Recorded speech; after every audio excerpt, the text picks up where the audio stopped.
Hello, you guys. Do I still have a Hello. crowd? They all left. Did everybody leave? Okay, well, I don't blame them, I guess.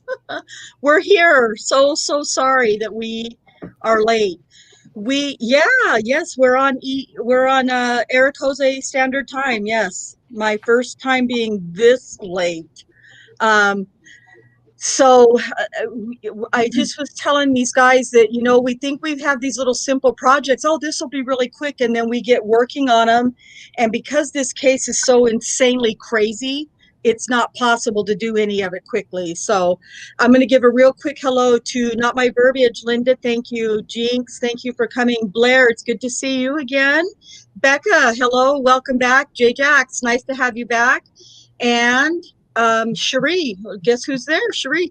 Alice, how are you doing? Darkside, thank you so much for staying up. I know it's really late for you guys, so we really appreciate it.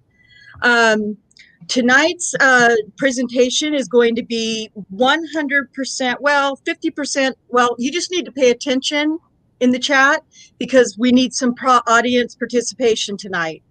And I'm going to kind of let Kay run most of this, or well, ask Kay, I shouldn't say let. We have a lot of interesting things that we want to talk about just regarding 3 of the accusers and 1 pair of pants. So we're going to get started with, what are we going to start with, Kay? So Also, we are just going to need a little patience because there was so much information. I don't have it organized, so that's going to be my bad. So your patience. Kay wants you guys to get a piece of paper and a pencil so you can be ready to answer and participate in a little bit. I'm sorry, go ahead, Kay. Okay, so Rhonda's going to start with a video that you guys have seen before. It shows the collection of the pants. So just to refresh your memory, and then we're going to go back 24 hours and walk through the previous 24 hours, all the way up until the point where the pants are seized. So if you want to go ahead and set that up, Rhonda. You betcha. Yes, it's something that you've seen, but you guys know how I love to play with this graphics and all this stuff, and I just think I'm pretty dang crafty and witty. So even though you've seen it, I've done my own little thing. You know how I am. So hopefully it's something that you've seen that you can at least enjoy. All right, here we go. Oops, what did I do? I haven't even started and I'm already struggling. Make sure your volume didn't default back to where it was. I checked it just now. That's why I was a little bit late. Okay. All right, here we go.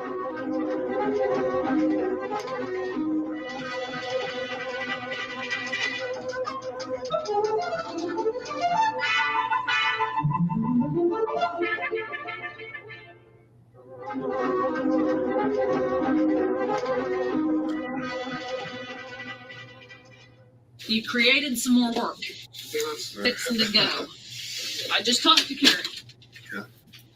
She said she was asleep when you got home and you did not try to have sex, and you did not have sex. I did try to have sex. She says you didn't. And I asked her, could you have been asleep? And you had kind of, no. And she said no. You did not try to have sex. As much as I don't want to involve her, I tried to have sex with her and she was asleep. Carrie goes to sleep pretty early. I'm 9, 10 at the late. Okay, but she would know if you tried. I'm a woman. I know. And my husband comes home in the middle of the night, and I'm like, are you kidding me? I've been asleep. You said you put it in a little bit, and you said, I'm tired. No. I did. She would remember that to tell me. Shoot. Maybe. She said you did not try to have sex. And it's more personal because it's Carrie, but I did try to have sex with Carrie. I did.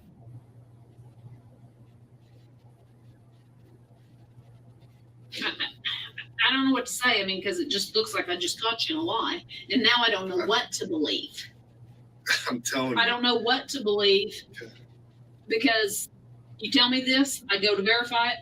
She tells me the opposite, and now I'm wondering what you're telling the truth about. Maybe because she doesn't know what the heck's going on. No, she doesn't. I didn't tell her. And I'm glad, but detectives calling her, or any other officer asking her a question like that. She's scared.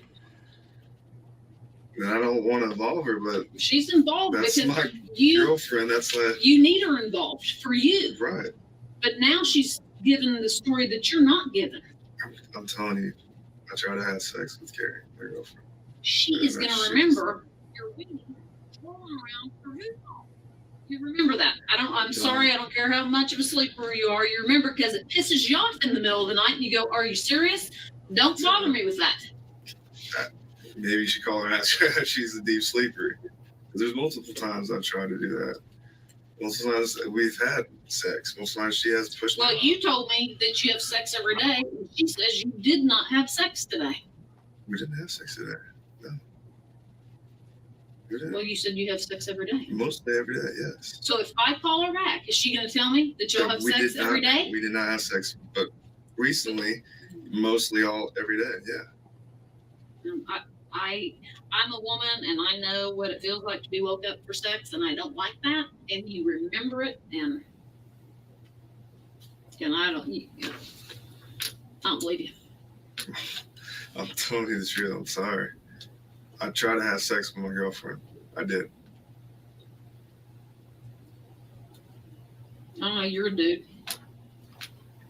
Does your wife get pissed off if you try to wake her up in the middle of the She night? had white thong on and a t-shirt. And Okay, you talk to him. I'm gonna go call her again. Okay. Because right now, I don't believe it. Hey, the pants. You want me to bring him in? Yeah. In a plastic bag? Yeah. I mean, a brown paper sack. Okay, don't start yet.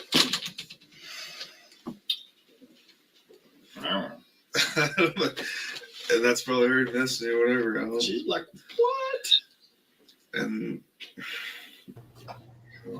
Well, we're not gonna- involve her, Carrie. Well, we're not gonna tell her. You're gonna have to explain whatever the situation is.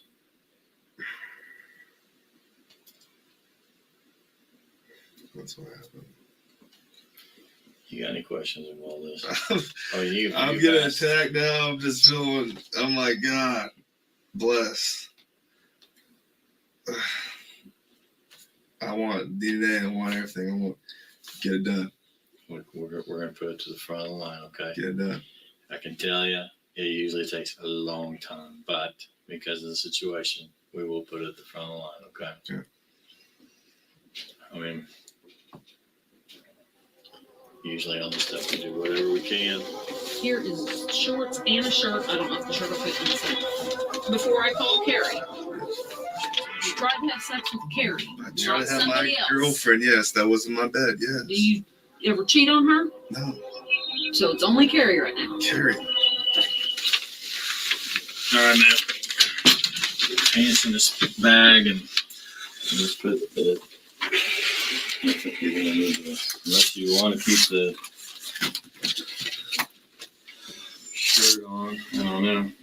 I don't know if this shirt's gonna be big enough for you. You're a big old boy. I was gonna get a tie back, so I don't know where these came from.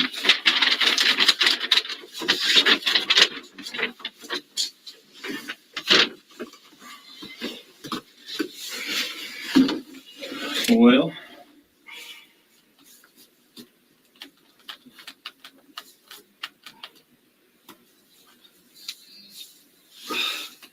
can you think of anything? Will it be okay if I tell my family about this? And No, you don't. okay. It's your life, man. Look, we spend as much time anytime there's an allegation, okay, trying to clear up the matter one way or the I other. just Okay. don't want my girlfriend to be involved. You know, it's something. I try to have sex with my girlfriend. As bad as that sounded, as bad that sounds when she's asleep. Yeah. No, you're fine. Hey, I try to crawl up my wife all the time. Hey, she shoots me down. I think she's probably just imagine her just being all nervous and whatnot. You know, just.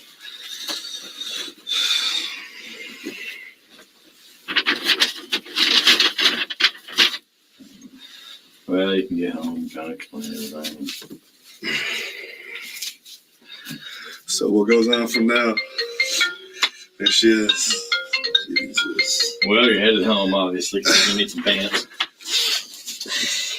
Why don't you go ahead and get dressed then?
Hey, baby.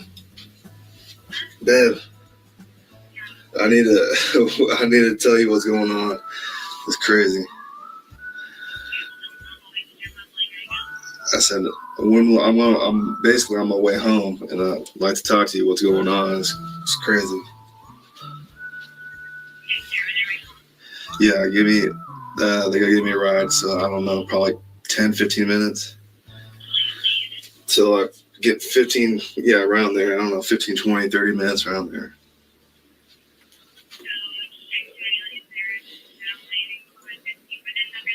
Yes.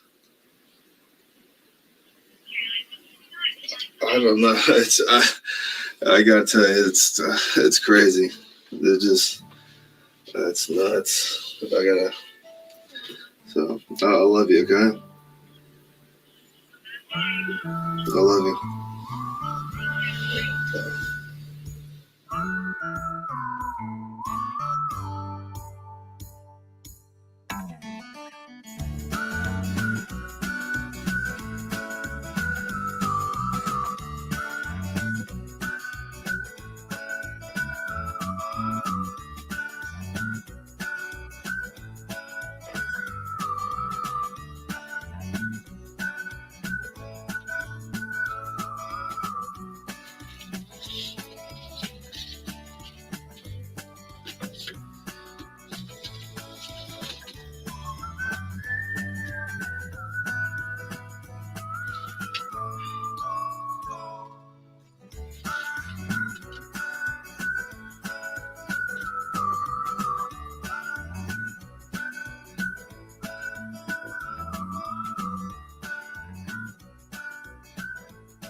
All right. So that can be a little depressing. I know it was for me.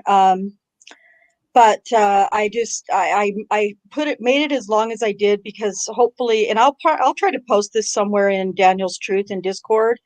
But I found it really sad that when he went into that interview that day, that interrogation, he sat there in that corner, all in his uniform. And by 2 hours later, they had managed to completely decimate him. And there he sat in a pair of somebody's used shorts, somebody's t-shirt, nothing of the person that he was 2 hours earlier. And I just thought it was really, really sad. So with that, I believe, Kay, are you going to start with slides now? Yeah, let's roll. All right, let's do it. This is about the most organized you're going to see me the rest of the night.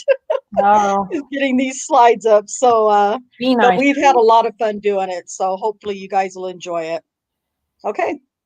All right. Okay. So, yep. So we are going to just talk about Daniel's last shift. So when he came into work on June 17th at about 2 p.m., he had several traffic stops, but after Jannie Ligons reported, they picked out all the Black women with a history of drugs, alcohol, prostitution, and they just started trying to pile them up. And consequently, 3 of those women ended up being called in on his last shift. So from June 17th, 2014, until the time that he comes in for roll call the next day, we're going to talk, well, really until the end of his 2-hour interview, we're going to cover that.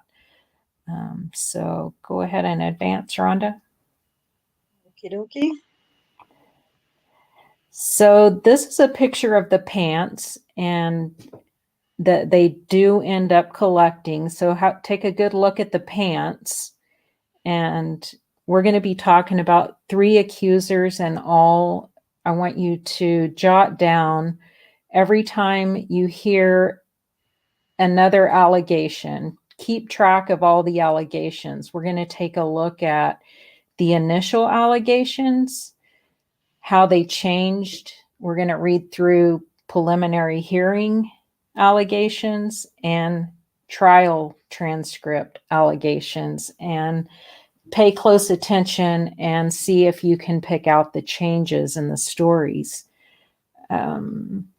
So these pants, I don't see any visible signs, any visible stains on the pants, inside or out.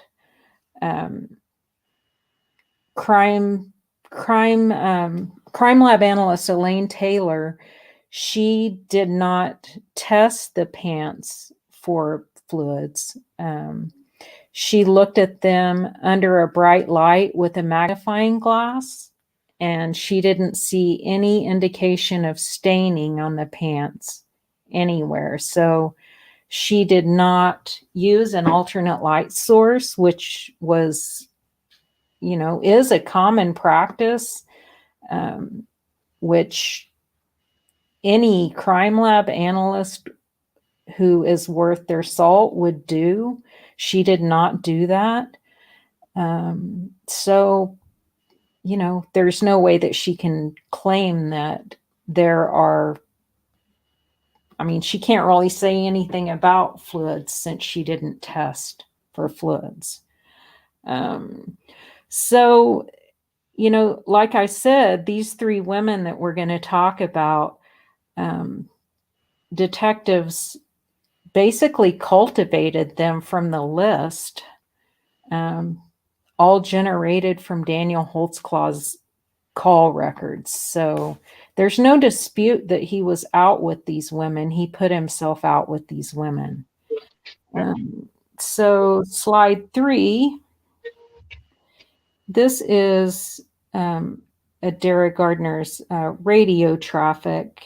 I'll go ahead and read through this while Rhonda's queuing up Adaira Gardner's initial interview. So So he came into contact with her 2 times. So radio traffic number 1 on June 17th, 2014, Holtzclaw went out on subject at 1850 hours. Holtzclaw checked Adaira Gardner for warrants at 1859. On his activity card, Holtzclaw put himself out on subject from 1550. Is that an error? 15? Yes, it's, Yeah. yeah, it's supposed to be From- 1519. Yeah. It's supposed to be 1850. Where are we looking at? Sorry, I lost 25 minutes. We have a typo in this slide. So Do we? Oh, yes, that's for yeah, that's my 25 bad. minutes. Sorry. Yeah, so back 25 minutes up from. Can you go back? Okay, sorry. Let's see. Okay, so there were 3 subjects Holtzclaw questioned, searched, and ran for warrants on this stop. Adaira Gardner and Chocolate and Face. And Chocolate and Face, I guess someone had called them in they were fighting, arguing. And the reason Daniel ended up being out with them was because of that domestic dispute. So he did separate them all. One went in the back of his car. I think one went to the front of his car, and one, I think, sat on the curb. Right. And so then he let him go. They parted ways because Adaira told a different story to Daniel Holtzclaw than Chocolate and Face. So they were mad at him after this stop, and they parted ways.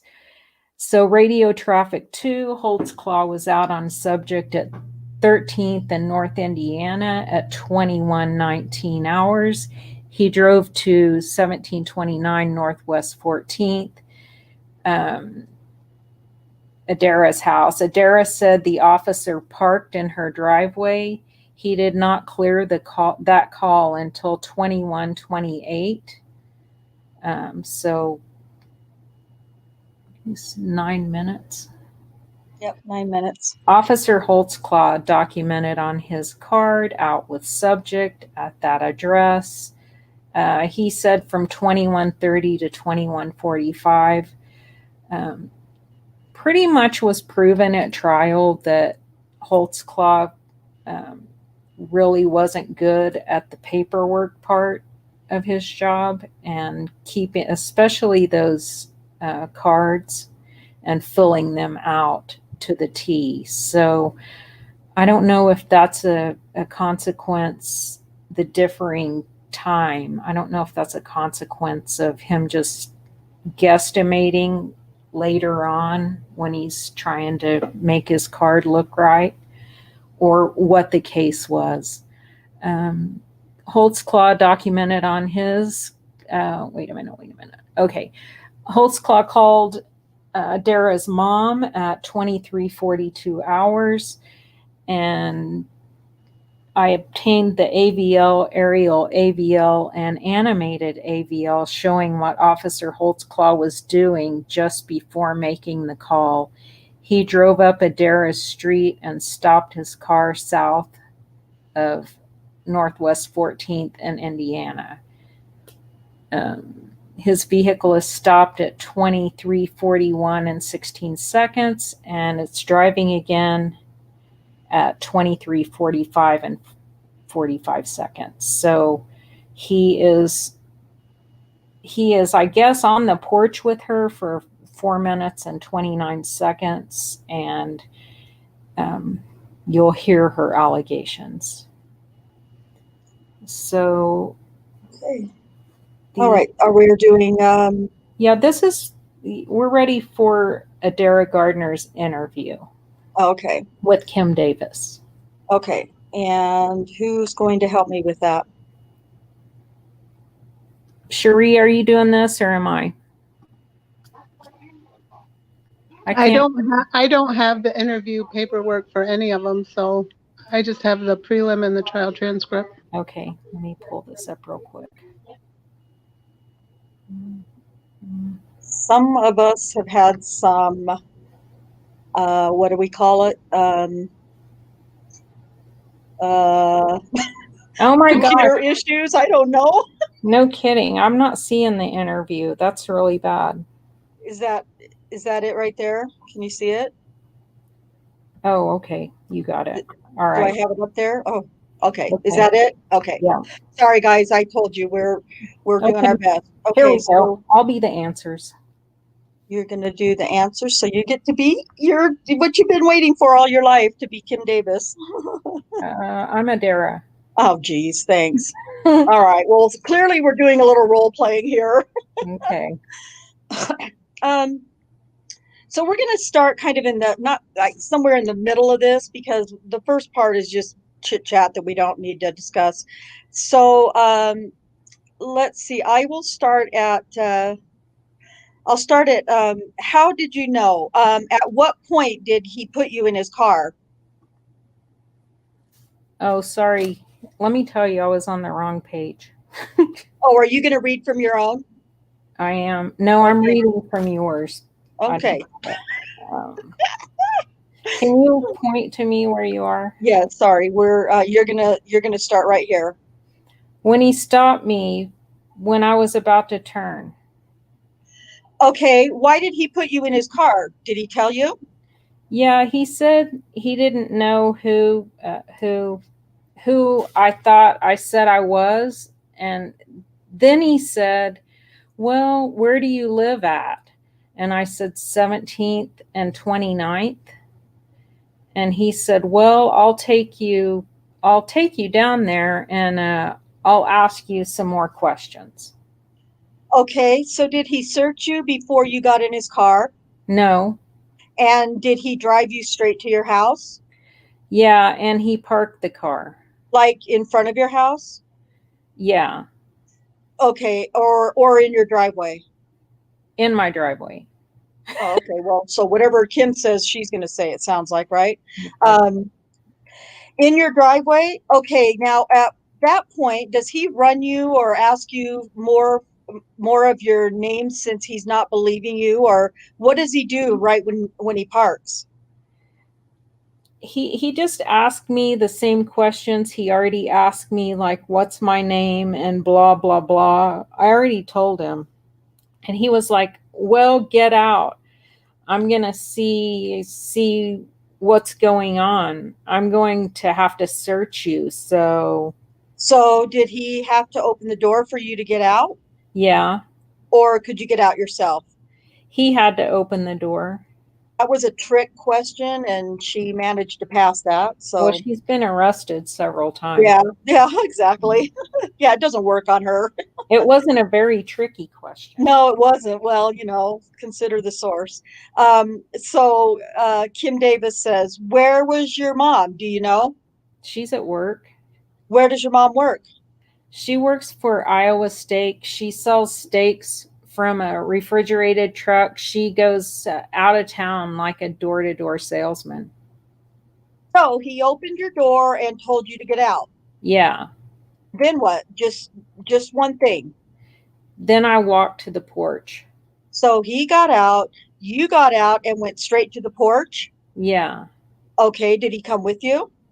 Yeah, he followed me and he said, "I'm going to have to search you." And he asked me if I had any drugs on me. Okay, hold on. Did you have any drugs on you? I didn't have anything on me. Okay, tell me about the search. He started like searching me like this, and he put his hands up under my clothes and he started feeling on me. Okay, when he put his hands under your clothes, you talk about your shirt, you talk about your shirt or your pants? Both. Okay, which did he do first? My shirt. Were you wearing a bra? Yeah. Did it go under your bra? Yeah. Did he touch your breasts? Yes. Did he hurt them? Did he fondle them? Did he squeeze them? Oh God. He just like You guys are in the audience there in the chat. Just use your own imaginations with some of the gestures.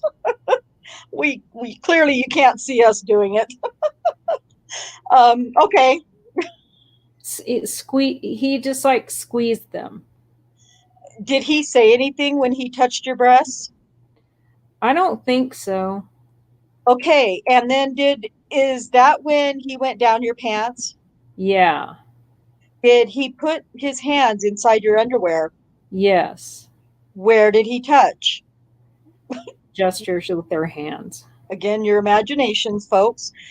I just need you to say it. Like in the front. What do you call that? The vagina.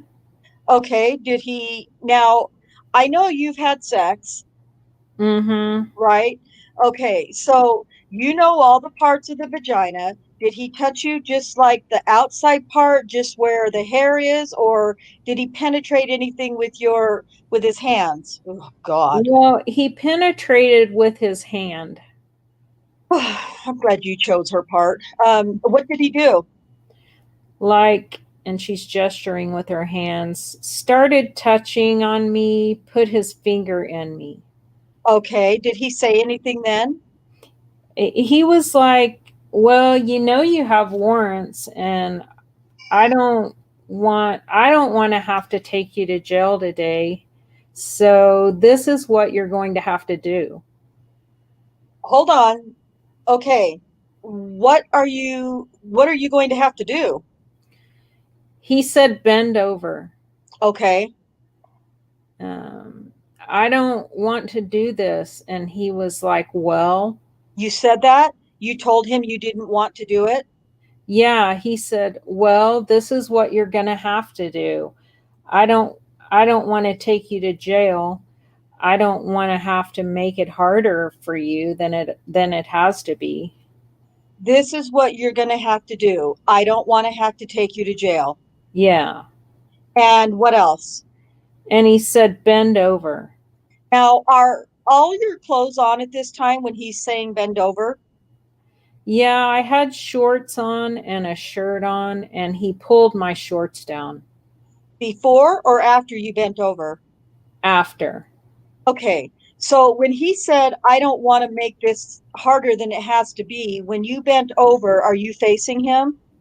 No, I was facing like the door when he was searching me. And then I was like, he like turned like this, and there's like the door's like this, and the fridge is right there. 'Cause we don't got a lot of room in the house, and there's like a chair right here. So you were facing away from him when he searched you and touched you? Yeah, he was behind me. So you bent over and he pulled he pulled you pants down, or did he take them off or just pull them down? He just pulled them down. Then what? Then he like started unbuttoning his pants and stuff, and he pulled his stuff out. Did you ever see it? No. Okay. What did he do? He started doing it to me. In your bottom or your vagina? In my vagina. Did he put a condom on? I don't think so. Did he say anything? He was talking while he was doing it. It was really disturbing. Okay, these things that are about to come up, folks, if you're under the age of 15 years old, you need to leave the room. Okay, well, tell me what he was saying. Well, he was like, is this the first time you ever fucked a cop? And I didn't say anything. He just kept on talking. He was like, you like it? You like it? And just didn't say anything. And he just kept on going. He was like, he just kept on saying like, you like how this cop fucks you? And he was like, am I beating it up? Am I beating it up? And he just kept on doing it. And I guess he was finished. And he was like, I'll see you later. I might come by later. And I was like, all right. I was like, all right, whatever. Then he left. When you say he finished, did he ejaculate? I don't know. He just stopped. Now, you've had sex before. Yeah. And sometimes after we have sex, we kind of drain. Yeah. Oh, God. Drain. Jesus. Did you drain? No, I don't think he did. And he might have pulled out, and maybe that's when he did it. But So then he said, I'll see you later, and I might come back by later. yeah, he said, I might come back later. Just in, I was just in shock at the time.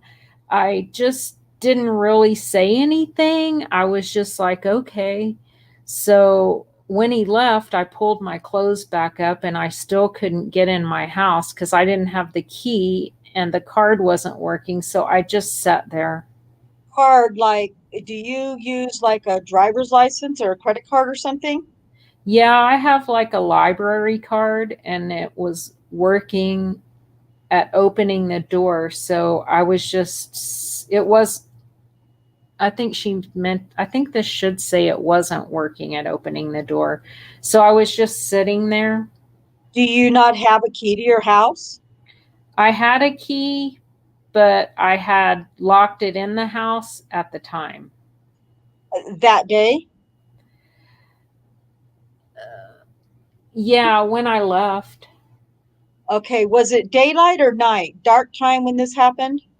It was daylight when he stopped us, but when we got to my house, it was dark. So it was probably around 5 or 6 because it was getting dark. Well, what time of year was it? It was in the beginning of the year, right before I was in the city. Okay, so let's see. I'm going to skip down a little bit. She was asking where Adaira lived. She was living in Muskogee at the time. So Adaira says at that point, right there, okay. Yeah, I'm trying to remember when it was. Was it, well, you were wearing shorts and a t-shirt, so it was warm. That was a good assist right there. Yeah, it was. It wasn't, yeah, it was very good. It wasn't cold outside. It was probably around between March. It was probably around March or something like that because it was right before my boyfriend went to jail for the first time. And when was that? I think he went in April. So you think this happened in March or April? Yeah. But it was warm enough to wear shorts? Yeah. Okay, so I think that's kind of the last of the raunchy, disgusting sex talk. This goes on and talks about the neighbor down the street and how he used a credit card to get in the house for her. So it doesn't really discuss the sex act is the assault act, I guess, is basically over. And she lets everybody know that she didn't, she tells Kim Davis that, she didn't tell anybody because she didn't want to be a snitch or anything like that. But I do think it's important, Kay, to at least discuss this really briefly about the phone call. And we don't even have to read it off from here. We can just kind of discuss what happened with the phone call. Okay. Go ahead. So everybody's still with us? I hope so. So first of all, I just, you should have written down something, should have struck you already about, Kim Davis was offering some pretty good hints to her about some certain things. But what had happened was that same night, well, in the middle of the night, Adaira and her mother got into a fight, like a fist fight. She assaulted her mother, slapped her or slugged her in the face 4 or 5 times. And her mom called the police and reported the assault. And this was all within, well, by now it was June 18th for them. And Adaira, when the mother calls, her name's Amanda, mom's name is Amanda, when she calls and reports the assault to the law enforcement, she was telling them about how when she got home from work, Adaira was telling her about she had just met this hot cop and they were going to go on some dates, and he was really hot, and just she was explaining to her mother how she was hot for this cop, and she was going to hook up with him at some point. So it's important to know that, because there's going to come other times when we're going to hear some pretty blatant lies from Adaira regarding that call in the future. So if I am not mistaken, I'm pretty sure, I might not have all the words right, but that's definitely the gist of what it is.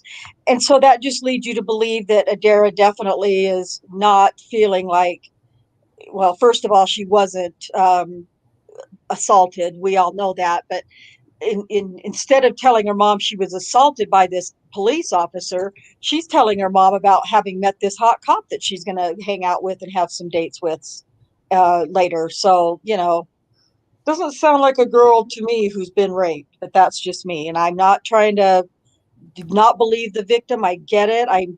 Believe me, I'm not doing that, but there's a lot of lying going on with this gal. So, all right, Kay, what else? Okay, so now we need to skip to we're going to read a few excerpts from her testimony and preliminary hearing, and then a few excerpts from the trial testimony, so that you can see her story changing. Okay, so a teeny bit of patience while I pull that up really quick. I just barely downloaded those. So Cherie sent a file with those all in one. Yeah, she did. I got them. I just haven't opened them yet. So preliminary. Okay, here we go. I'm hoping that this is the beginning. We'll see. It is? Okay. So you're getting that on the screen share? We don't want that on the screen share. Oh, that's right. No. Where do I need to? Should I just stay right here for the slide? You can put it on slide on the radio traffic. Slide 3. Oh, this is, I think we were going to use this, right? Yeah, it's fine. Radio traffic? Yeah. Sorry, guys. Okay, just going to stay on that for a minute. Okay, got it. Okay. Cherie and Rhonda are going to read these bits.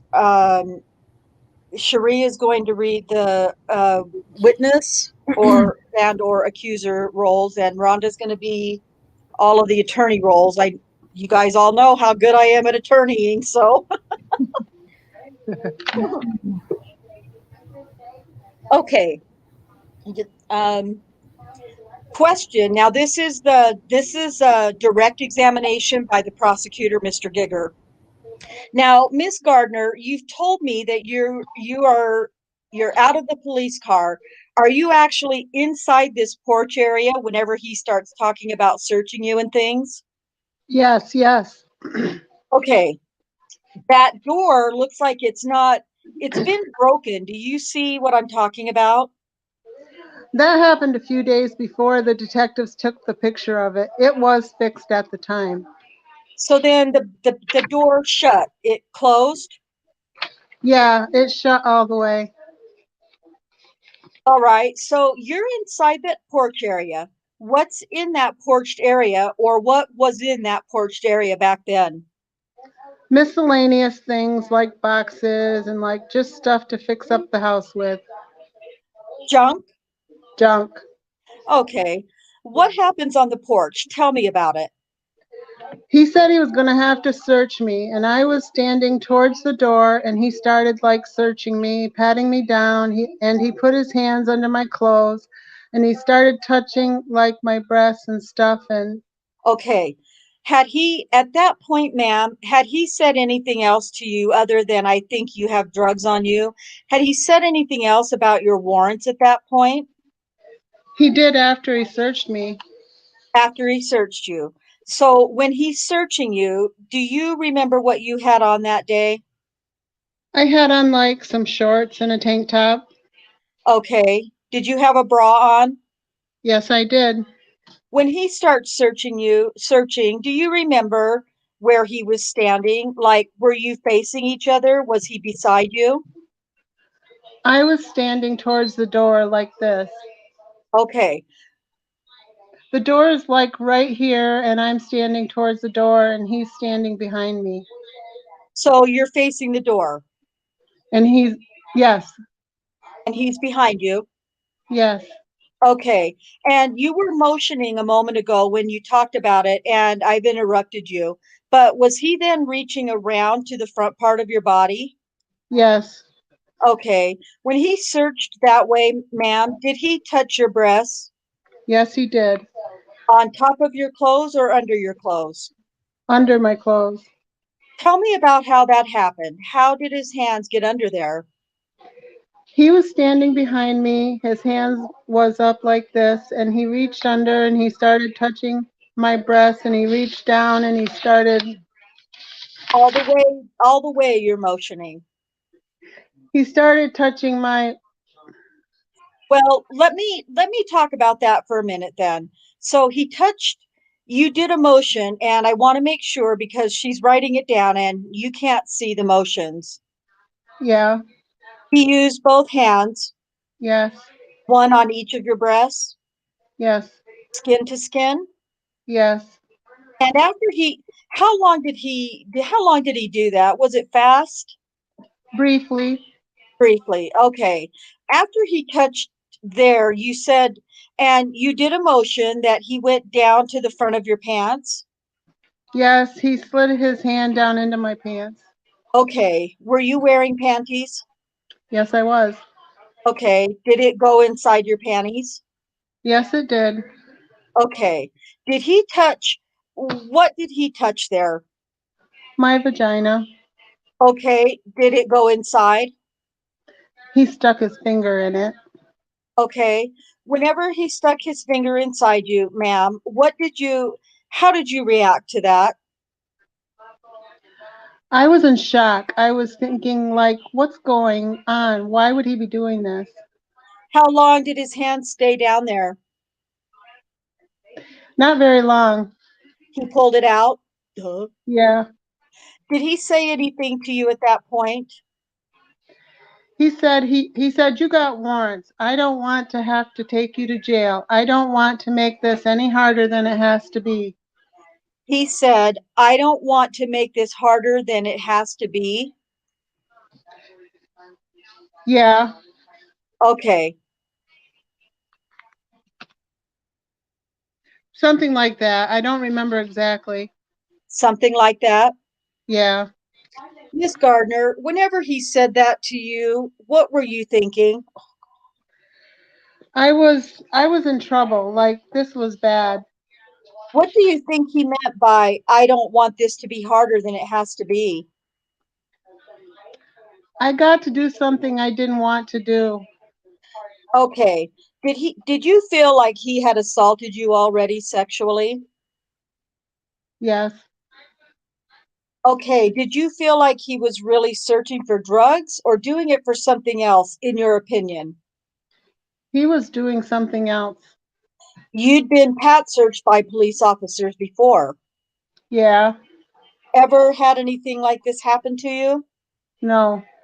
So he makes this comment about warrants and he doesn't want it to be harder than it has to be. What happens?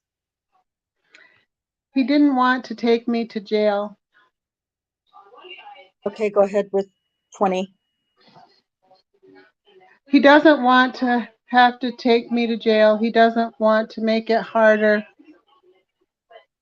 Oh, don't forget you were going to put that slide up. Which one? The one with the radio traffic, I guess. Oh, it's up there.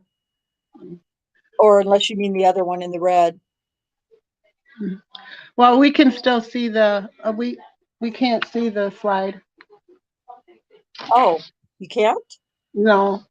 Oh, okay. Sorry about that, folks. My bad.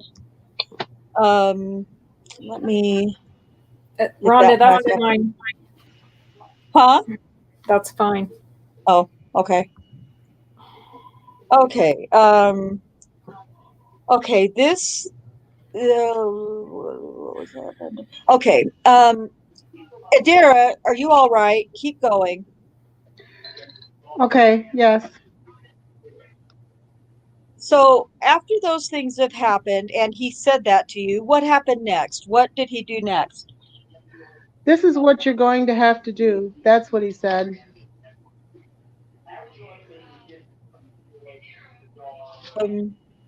Line 17? He said this is what you're going to have to do. Yes. Okay, what was that? Bend over. He tell you to bend over? Yes. Okay, and then what happened? He pulled my shorts down. Tell me about your shorts, Adaira. Were they jean shorts? Were they cotton shorts? Were they Like cotton shorts. They were pink. pink cotton shorts? Were they loose enough fitting where you could just pull them down? Yes. And that's what he did? Yes. Did your panties come down?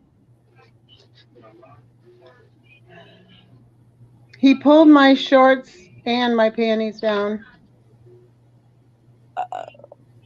He had you bend it over? Were you bent over? Yes. Okay, what did he do then? He took his penis out and put it inside me. Okay. Do you know how he took it out? And what I mean is, did he He didn't pull all of his pants off. Like he took it out, like he unzipped his. like unzipped his fly? Yes, he unzipped the fly and he took it out. Left his pants up but unzipped his fly? Yes. Did he put his penis in your vagina Yes. from behind Yeah. and you were bent over? Yeah. How long did that last? I don't know. Do you remember if he said anything to you during this? He was saying a lot of things. Tell me what you remember him saying to you. This is the first time you ever fucked a cop. You like it. Am I beating it up? Am I beating it up? Yeah. I told him I didn't even want to do it before he pulled my drawers down, but it was too late. How long did it last? I don't even remember how long it lasted, but it wasn't like a really long time. Probably like no longer than 10 minutes. Do you know if he put a condom on? No, I don't. I was facing this way and he was behind me. Do you know if he ejaculated? Do you know what that means? Please. I don't. I know what that means. I don't know if he did, but I didn't have any signs of him doing it. Okay, didn't feel like he did? No, I didn't. Okay, why did he stop, or how did he stop, or do you know? He just stopped suddenly and he pulled out and I just pulled my shorts back up and stuff. And he said, like, I might be back to see you later. That's what he said? Yeah, something like that. Or I'll see you later. Or Then he left? then he left. You're standing on the porch. Yeah, I'm still on the porch. It was dark and What did you do then? I just stood there. What were you thinking? Why? What? Like I was confused. Oh, how do you? Uh-oh. I think that's the end of it. Okay, got it. All right. So, And then does that have the trial testimony version 2 excerpts? I have it.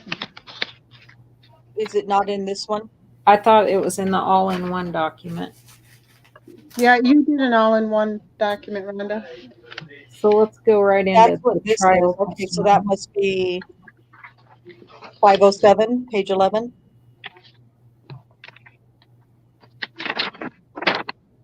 I think so. Okay. Line 1 says, how do you know that? Well, mine is it's got the trial transcript, an index on the front, and then the next page is direct examination. Okay. And I have that. I just got to grab it really quick. okay.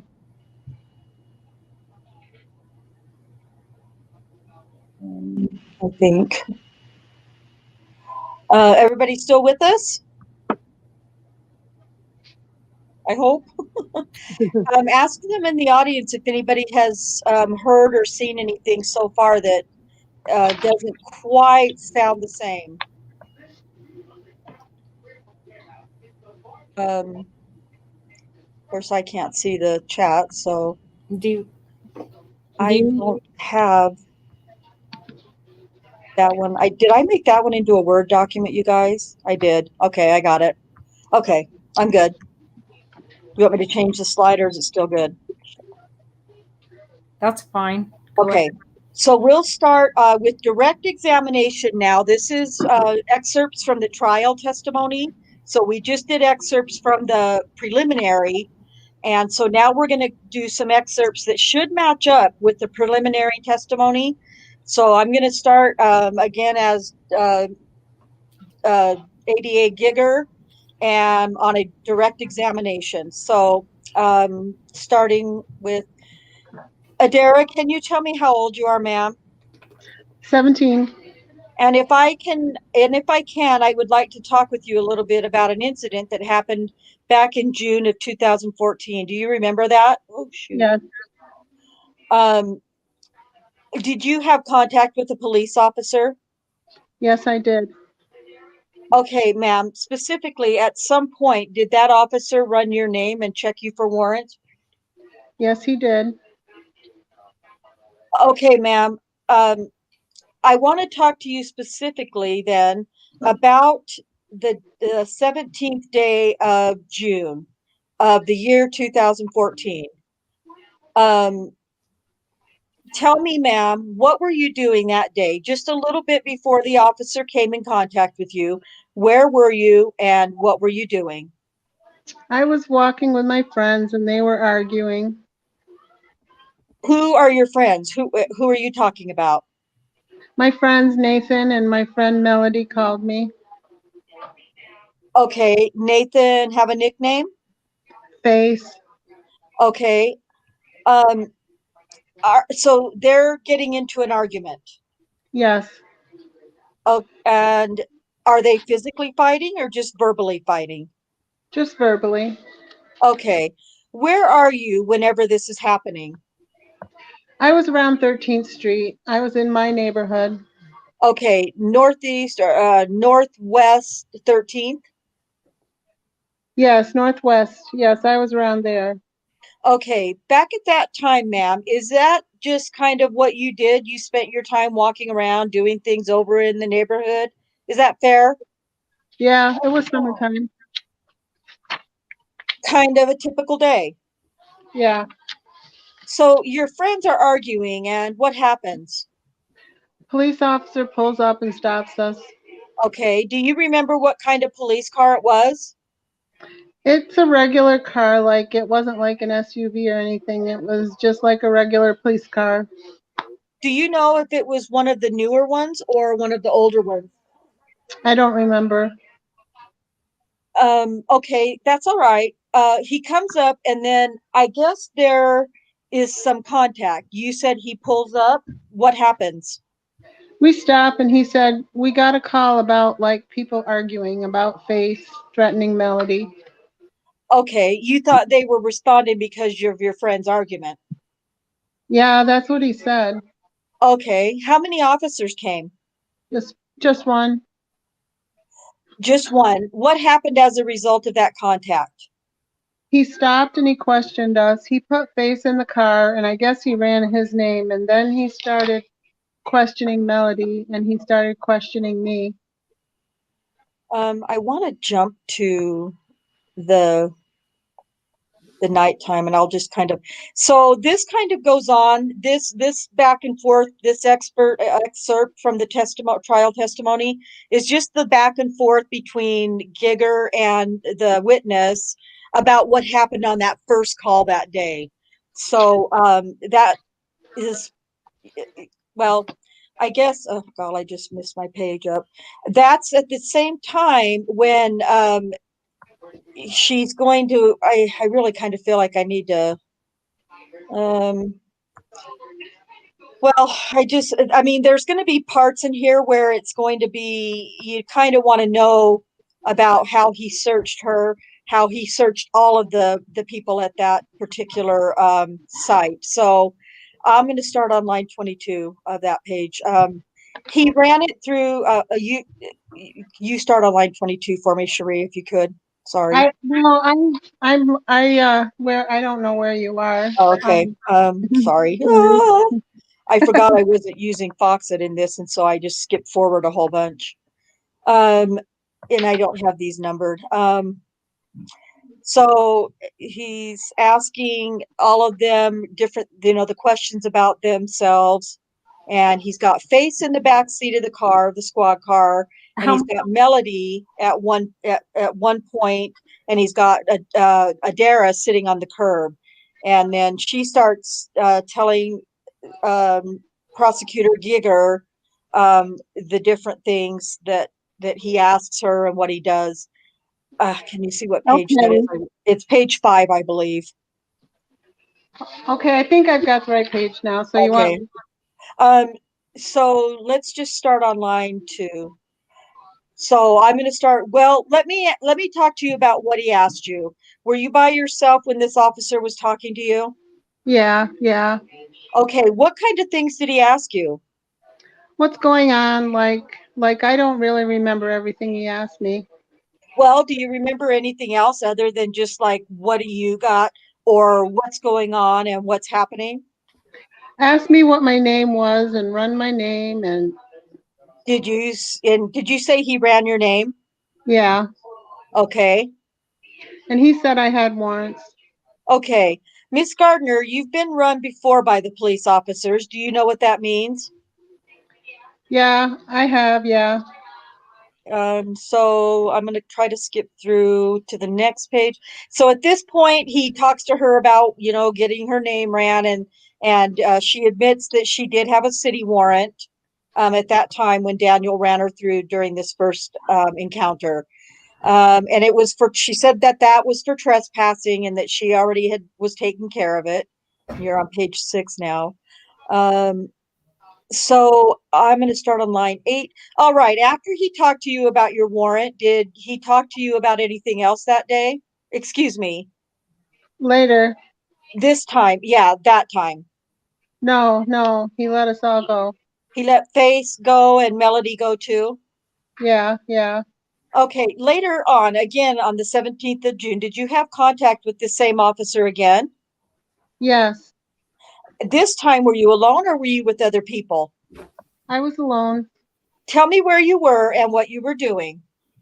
I was close to my house. I was walking home. Was it dark outside, getting dark?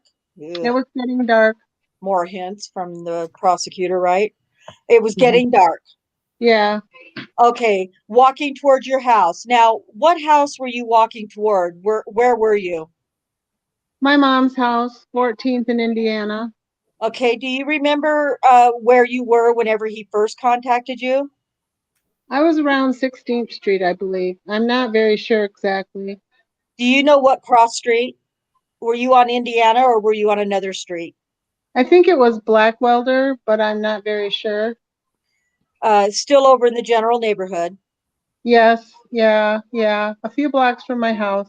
Then that was my next question, not too far from your house. Yeah. Okay, next time when he comes up on you, this time, what happens? He says, I'm not sure you say who you say you are. I'm not sure. Okay. Because I didn't have my ID on me. Did he seem to remember you from the earlier stop? Yeah. Okay. And was he questioning you, insinuating you didn't tell him the truth about your name? Yeah. Okay, but the name, did you lie about your name? No, I didn't. And in fact, it came back with a warrant that you knew you had. Yeah, that's why I was wondering. Okay, so what happens next? He asked me where I stayed at, and I told him my mama's house. I was just visiting. So he put me in the car and he took me to my mom's house. Okay, we're going to jump to page 9. At this point, he tells Adaira that he'll just give her a ride, and her attitude is like, sure, I can walk, but yeah, sure, I'll take a ride. So he lets her into to the back seat of his car. So Giger says, so he took you in his police car.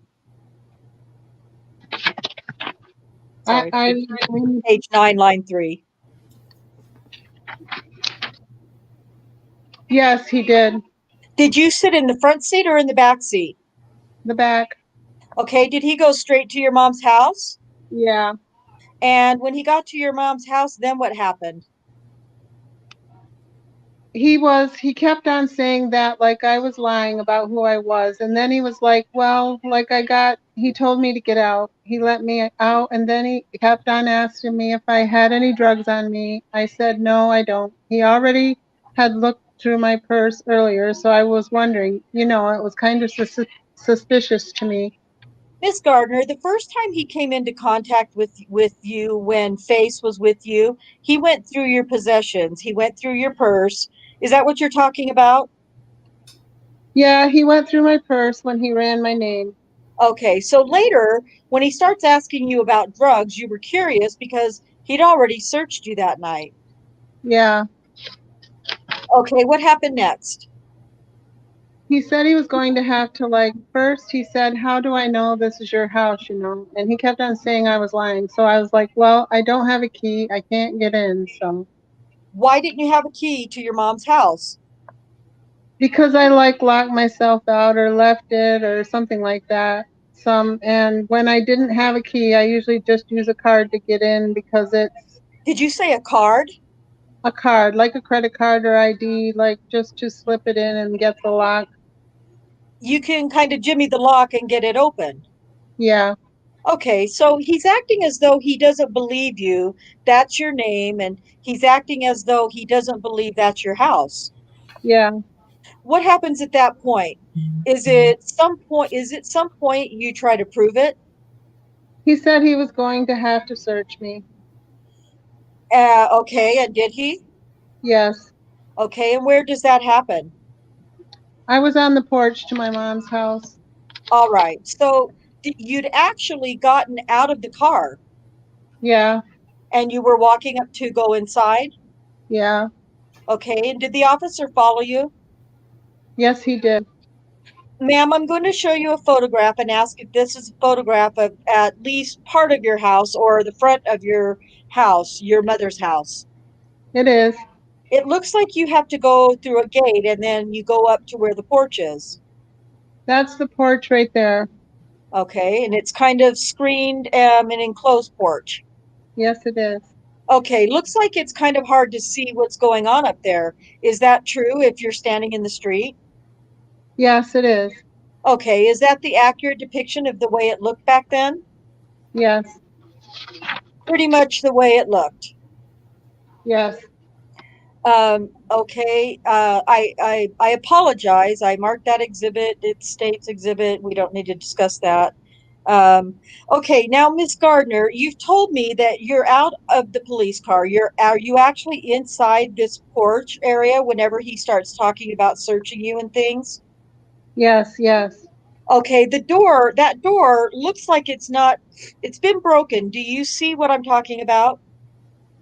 That happened a few days before the detectives took the picture of it. It was fixed at the time. So then the back door shut, it closed. Yeah, it shut all the way. All right. So you're inside that porch area. What's in that porched area, or what was in that porched area back then? Miscellaneous things like boxes and just stuff to fix up the house with. Junk? Junk. Okay. What happens on the porch? Tell me about it. He said he was going to have to search me, and I was standing towards the door, and he started like searching me, patting me down, and he put his hand under my clothes, and he started touching my breasts and stuff. And Okay. Had he at that point, ma'am, had he said anything else to you other than I think you have drugs on you? Had he said anything else about your warrants at that point he did after he searched me. after he searched you? So when he's searching you, do you remember what you had on that day? I had on like some shorts and a tank top. Okay. Did you have a bra on? Yes, I did. When he starts searching you, do you remember where he was standing? Like, were you facing each other? Was he beside you? I was standing towards the door like this. And I believe she's standing facing the door when she describes that. The door is like right here. Oh, nope. No. Okay. The door is like right here, and I'm standing towards the door, and he's standing behind me. So you're facing the door Yes, and he's behind you. yes, Okay. And you were motioning a moment ago when you talked about it, and I've interrupted you, but was he then reaching around to the front part of your body? yes, Okay. When he searched you that way, ma'am, did he touch your breasts yes, he did. on top of your clothes or under your clothes? Under my clothes.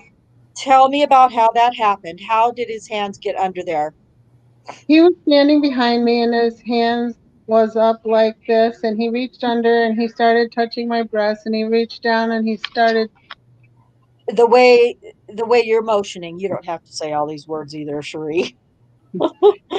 He started touching my.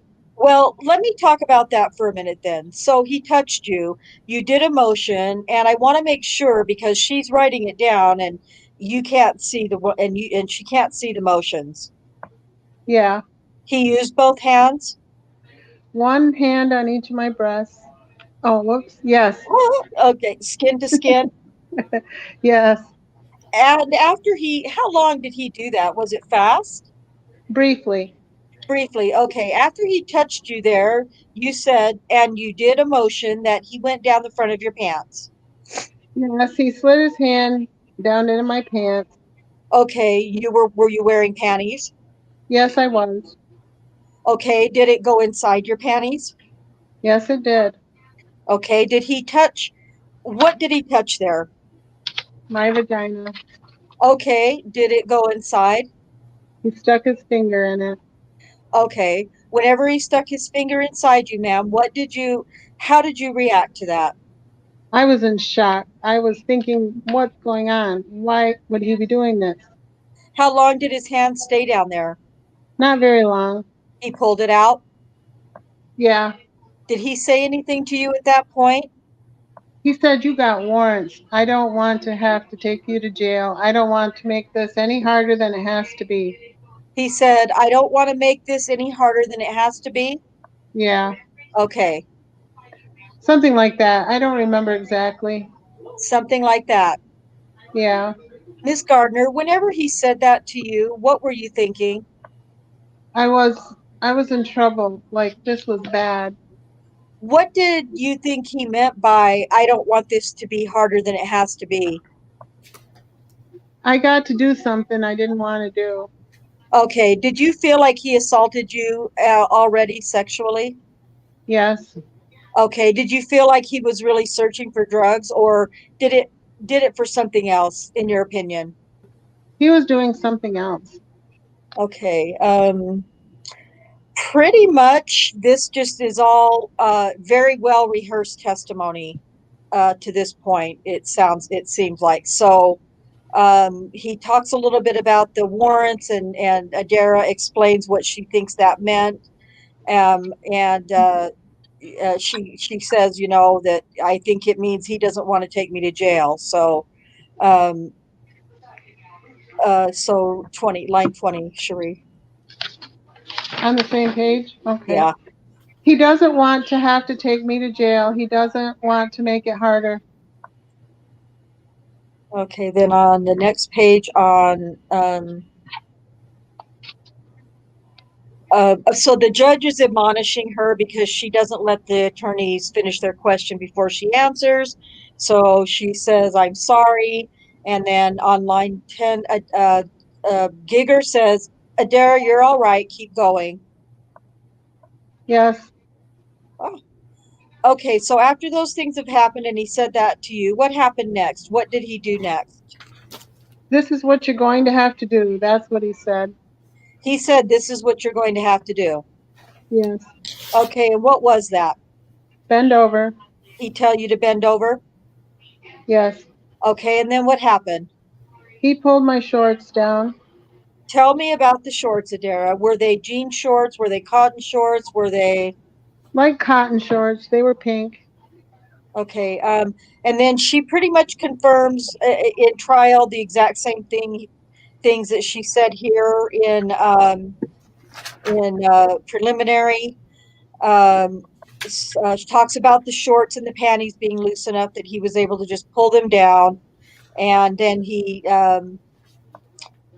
talks about Giger asks her about when she was bent over. So I'll start on line 16. So he had you had bended over. Were you bent over? Yes. Okay, what did he do then? He took his penis out and put it inside me. Do you know how he took it out? And what I mean is, He didn't pull all of his pants off. Like he took it out like he unzipped his. he unzipped his, like he unzipped the fly? Yes, he unzipped his fly and he took it out. Okay, and then basically it really is pretty much the same word for word almost as the preliminary testimony. And then on line 12, on what I have marked as page 20, um, uh, Giger says, do you remember if he said anything to you during this? He was saying a lot of things. And then I don't know if you want to read this. Tell me what you remember him saying to you. This is the first time you ever fucked a cop. You like it. Am I beating it up? Am I beating it up? Yeah, I told him I didn't even want to do it before he pulled my drawers down, but it was too late. So then they talk about how long it lasted, and Adaira says the same thing. It didn't last but it wasn't like a really long time, probably no longer than 10 minutes. Just remember that, audience. Okay, how much of our audience do we still have with us? I don't know. I can't see that. Oh, you can't tell. Okay, well, let me just take a quick look here and see how we're all doing. I think it says 10. Thank you. You guys are awesome for hanging out with us. Because I know you're hearing that a lot of this is being repeated. So, and all that's doing is just, showing to you that this was a very well rehearsed from preliminary to trial. So, that's kind of what we're kind of going over, those same things. That's what it's about. So I'm trying to kind of speed through some of that because we don't need to repeat everything, especially if it is exactly the same.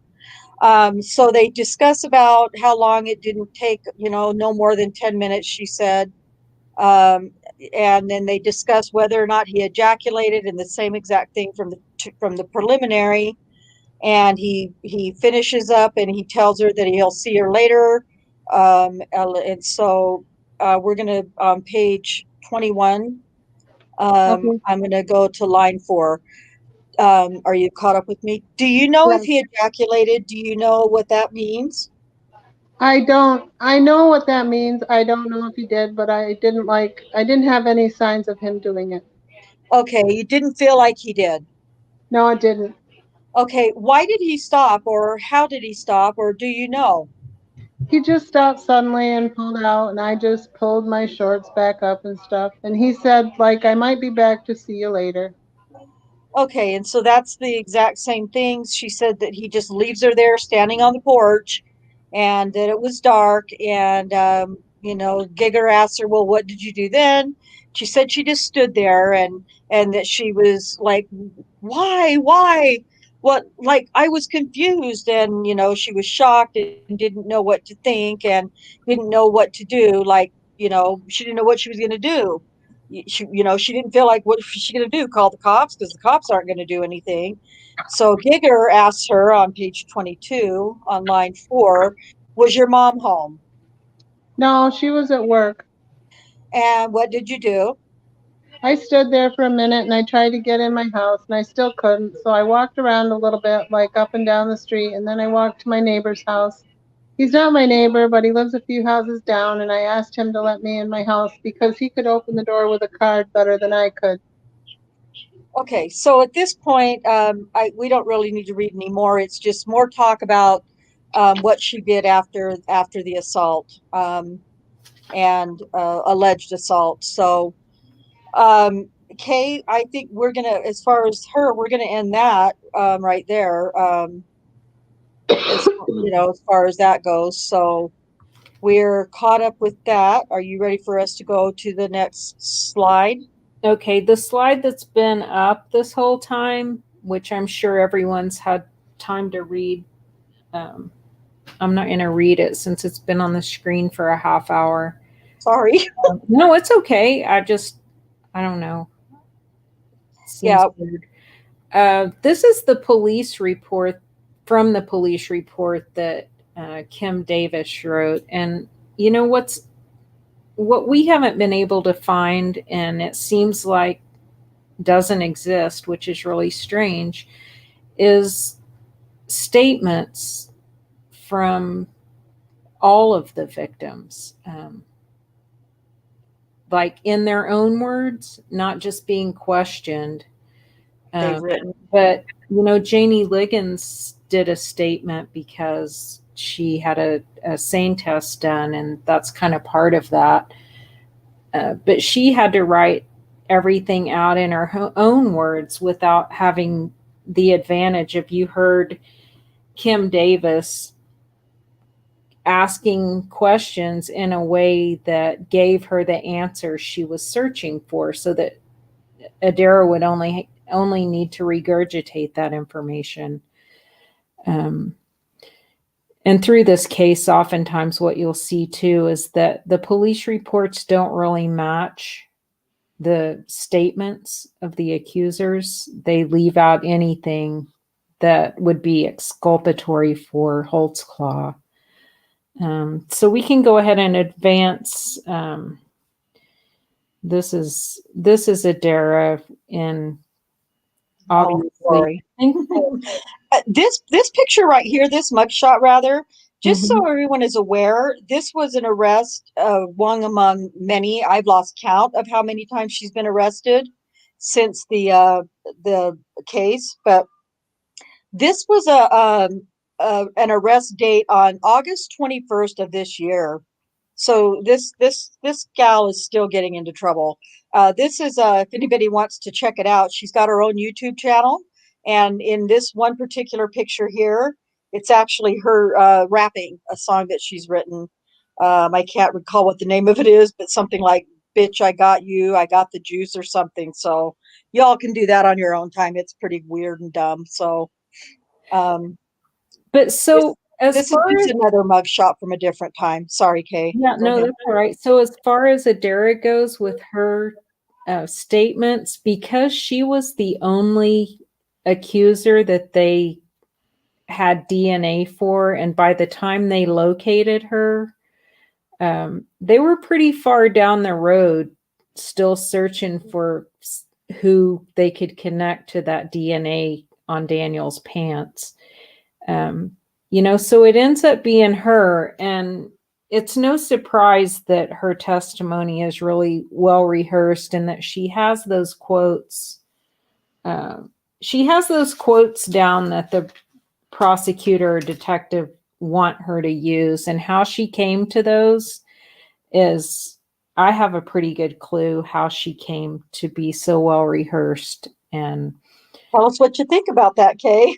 Well, yeah. I mean, I feel like with all the other accusers, I just feel like, the detectives did to these accusers exactly what they accused Daniel of doing to them.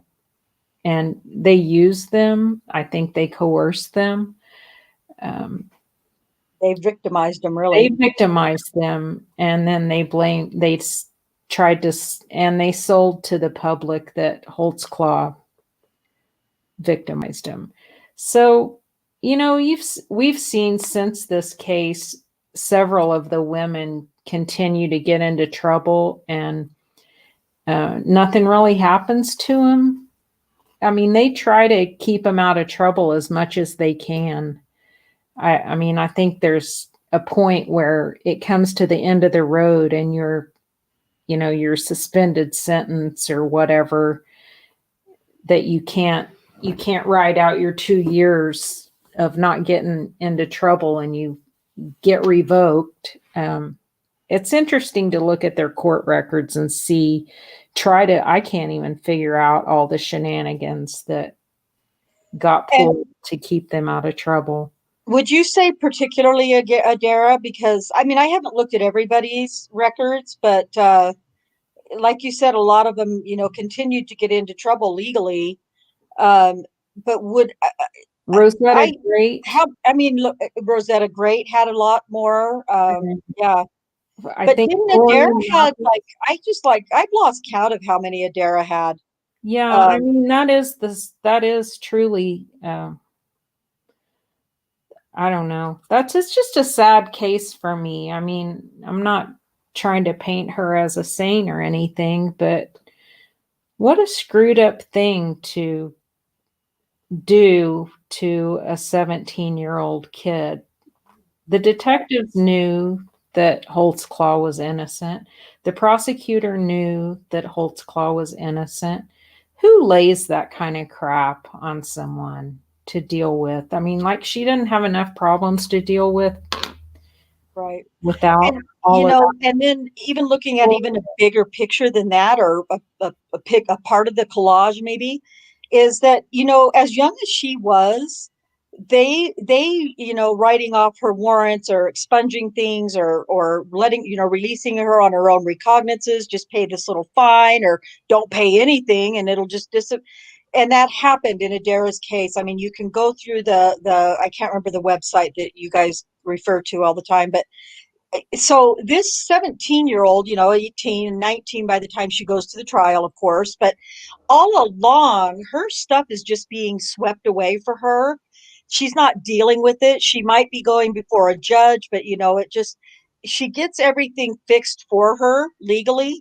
So what lessons is she learning in life to become a responsible adult? If there's any chance of that, law enforcement and the state prosecutors and everybody else are keeping her down because she's never being forced to deal with her legal problems. She's just getting them swept away. And I'm telling you, I have experience with my own kids, a couple of my own sons. When that happens, they don't learn anything. They just continue like Adaira to just keep getting in trouble because what's the payoff for her? She's not losing anything. She knows what's gonna happen. She's gonna get it wiped away. And so she gets to have all of her fun and her glory, but she's not learning anything about adulting at all because of that. Just one other side of that. Yeah. And so to wrap Adaira up, I just want you guys to think about all of just the sequence of things that she said happened to her. Just meld them all together. So and try to remember these times if you can. I mean, I know you can't remember them, but try to keep in mind, if nothing else, just keep in mind how long they were stopped, 25 minutes for the three of them. And then in this next one, we were looking at, what was it, 9 minutes? And then at the end of that night, 4 minutes and 29 seconds. So just keep that in mind. So, but specifically, think about the condition of the pants that you saw in the one of the first slides. You don't see any sign of staining. So Daniel he wore these pants on the 17th. And then when he came back on the 18th, he wore these pants again. So he had those pants on.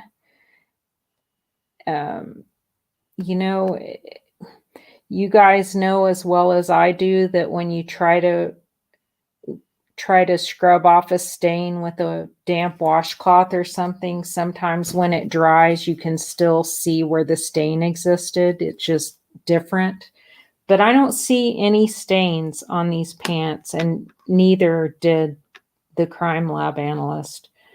And I just don't know how Daniel Holtzclaw would pull his penis out over the top of compression shorts. Which we'll show you soon as well. And so he's gonna put a finger inside her, and then he has to touch his pants again. His penis is going to touch his pants when he's putting himself back together. Yet they're from Adaira, the first person of the three, nothing on there. Nothing there. We move on. Nothing there. Now, also about just as far as coaching, there was like a 3-hour drive where the detectives went and picked her up where in Muskogee. Adaira, yeah. And drove her back to Oklahoma City before that interview took place. So there was plenty of time for coaching and conversation on that ride as well. Okay, moving right along. Tell us who this is, Kay. This is Kayla Lyles. So Kayla, let's see. We have, oh wait, did we read? Oh, we did. I'm sorry. Kayla Lyles, do we have a preliminary initial statement on her? I don't have an initial statement for her because we didn't have one at that point. Yeah. Okay. Here it. I had an interview with her and Kim Davis. Yes, that would be her initial statement because, like we said, we're not finding any written statements, and I, don't take it for gospel that they don't exist, but it seems like they don't exist other than like this in an interview. Right. Now, am I going to screen share this one or no? The interview, yeah. And we don't want to start at the beginning because that could take, it's not necessary. All right, I'm going to share a screen with you. Hang in there, guys. I know we're losing people now, so. But you don't want to miss it. As bad as long and drawn out as this feels like, you don't really want to miss it because it's, it's good information. So, let's see. Okay, so we don't want to start at the beginning. Kay, do you want to read this with me? Sure. So let's do a synopsis of how this happened with Kayla, so we don't have to go through all of her stuff. Basically, I think it was at about 1:20 something in the morning. Kayla Lyles leaves her boyfriend's apartment or house, or what it really turns out to be a hotel room. And she leaves because they have an argument. So she leaves and starts walking at about 1:20 or something in the morning. Now, prior to this, Kim Davis has already visited Kayla's last known address, which was her mother and father's house, but they hadn't seen her in weeks. So mom and dad hadn't. So it took some time before they got this card that Kim Davis had left. But she finally gets back in touch with Kim Davis. And the only reason that she comes in contact with Kim Davis is because she ended up missing 2 appointments with her probation officer in July and August. And so this, when she meets with Kim Davis, it's September 16th, I believe, of 2014. And she has been to an appointment with her probation officer. She then, probably in my opinion, speculating that she meets up with her probation officer. She's got to have a reason why she didn't show up for 2 months, right? And so she tells him that By now she knows that she's been contacted by Kim Davis, a sex crimes detective, and has been told to contact her in reference to sexual assault that may have occurred against her. And so this is how we end up getting to the interview with Kim Davis on September 16th. So If we can just find the part and pick up where they start talking about the allegations, because that's what we're concerned with. I think that's going to be on page 3. Strange. He asks her. He comes upon her. The officer comes upon her while she's walking after this fight with her boyfriend, and asks her, what are you doing? How come you're out walking this late? And so on page 3K, let's start with where Kayla says, because I lived in a neighborhood where I was at. Do you know where that? Can you see that? Because I lived in a neighborhood where I was at, it looked strange for a police to take me somewhere, and I didn't want to get that rep on me. Okay, and Kim says, I don't blame you. And why she's saying that is because she says that the officer wants to take her home or to the hotel where she's staying, that she doesn't want to go with him because of where that is. She doesn't want to be seen in a police car. So then back to Kayla. Sorry. I'm sorry, I lost my place. I'm sorry, that's my fault. And he acted like he was going to stop and let me out, and on page 3. And he acted like he was going to stop and let me out, but he kept on going and took me between these buildings. Okay, hang on a second. When he's taking you, which is he driving on 16th? Did he go down a different street? He went down 16th. Okay, let's jump to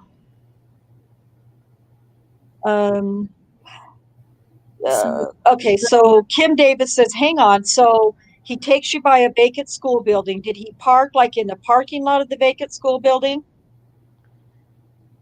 He drove over the in the grass part and buildings, between the buildings of it. Okay. This essentially, guys, in chat, this is the same area, the same place where Sherry Ellis claims that her assault took place, is what she's talking about. So on page 4, she's in the back seat of the car, and let's just go ahead and start with that first line from KL on that page 4. Yeah. Yeah. Okay, go real slow. Now, Kim Davis is telling her, go really slow and tell me then what happened. And he opened the car door and he just starts searching me. And were you still sitting in the car, or had you get out of the car to search you? He had me get out, but I didn't get all the way out. And then show me kind of what you did. Pretend this is the seat of the scout car. So obviously she gives her a demonstration. I was just sitting on the edge trying to finish getting out, but he was standing right there grabbing on his dick, and he said, I bet that pussy is wet. Oh God, can you guys imagine Daniel talking like this, even in his raunchy, kinky times? I can't even handle it. Okay, hang on a second. So when you were sitting on the edge, are your feet in the police car, or are they on the ground outside of the police car? On the ground. And you said he was grabbing on his dick. Was it still inside of his pants? Yeah, at that time it was. And tell me what he said to you.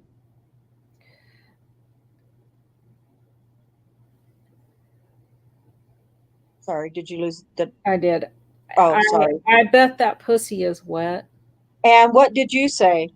I didn't say nothing. I was just shocked that he said it, and then that's when he started proceeding and pulling his pants down and made me give him head.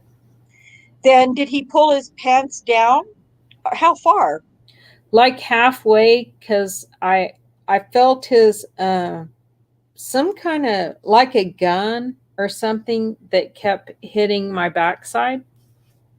How's it hitting your backside when you're giving him head? That's what I want to know. No, I'm just saying after I gave him head. Okay, let's talk about the head first. God. Okay. Did he pull his pants down for the head? He pulled him just halfway. Was his penis erect when it came out of his pants, or It was hard. he had a hard on? Did he say anything to put it, or did he just put it in your mouth? Whoop, sorry.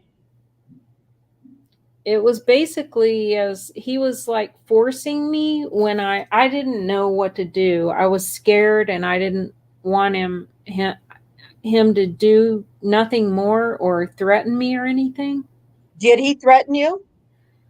Only thing he said was like, tomorrow night I want to see you again. Was that when did he say that? After all of it was done? Yes. Okay, well, so he just put it in your mouth? Yes, and was making me try to suck him. How long did he keep it in your mouth? Not very, very long. It was just like, I think he was like rushing it, paranoid. You think he was what? Like he was rushing and like he was kind of Hurrying it up? um, Sorry, I'm trying to make it bigger. yeah. When it was in your mouth, he was moving in and out? Are you still sitting in the car? Yeah, until he told me to bend over. Sorry, I'm getting up here so I can read it. Okay, so he stopped, he took it out of your mouth, then what did he say? He started pulling my pants down and he was like, "Let me see it. You got anything hiding or stuffed up in there?" And then He said that after he put it in your mouth?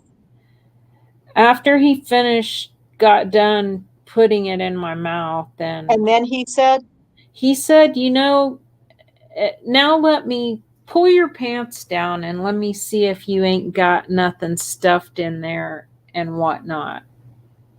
okay, so where you pull your pants to? I just pulled them halfway. Did you stand up after that? Yeah, I had to. So did he look and see if you had anything? Yeah, How did he do that? because he and then had me open my shirt and open my panties and stuff. Was that before or after he had pulled your pants down? Well, when I told me to give him some head, he like told me he had searched me, like halfway searched me, and then he told me to finish up, searching myself. And then that's when he started telling me to give him some head, and I thought Okay, let me get my orders right. So had he started playing with his with his dick before or after he started peeking at your shirt and all that stuff? Wow, this is jacked up. that was before. He was playing with himself before he had me do that. Okay, so he's playing with himself. Then does he start feeling on you, or does he put his penis in your mouth? He like just tried to look at my boobs, and then that's when he put his penis in my mouth. And did he touch your boobs? No, but he just pulled. Okay. He just did like that kind of touch. So he touched him like this. I guess I'm not sure what they're motioning. I can't believe the judge is letting him just not use descriptive words. Yeah, but after that, he told me like just to pull my shirt backwards when So he touched your boobs before he put your penis in his mouth, his penis in your mouth. Yeah, then he put it in. Did he have you show your boobs before he put it in? Yes. Okay, we're going to move up. Okay, did he have you show your panties before he put it in your mouth? No. Okay, so he felt your boobs and looked at your boobs, and then he put his penis in your mouth. Good God. Yeah. Okay, then he takes his penis out of your mouth and he tells you to pull your pants down because he needs to check. Mm-hmm. Then what was the next thing he did? That's when he told me to pull my pants down and bend over. Okay, so are you leaning against his car or? I was halfway inside the back seat and with my legs on the ground. So your upper body is kind of laying in the seat? Okay, what happened? And he did it. He was fucking me for a while, and In your vagina or your bottom? in my vagina. Okay. And after that, I guess he was through. I guess he had a call or something, and I just walked home from there. Wow, that's just interesting. Did he wear a condom? No, Did he come? no, How do you know? because I didn't have anything like liquids inside me. You didn't have anything draining out? Yeah. How long do you think his penis was in your vagina? I want to say about 5 or 10 minutes. How did it end? I mean, what caused him to stop?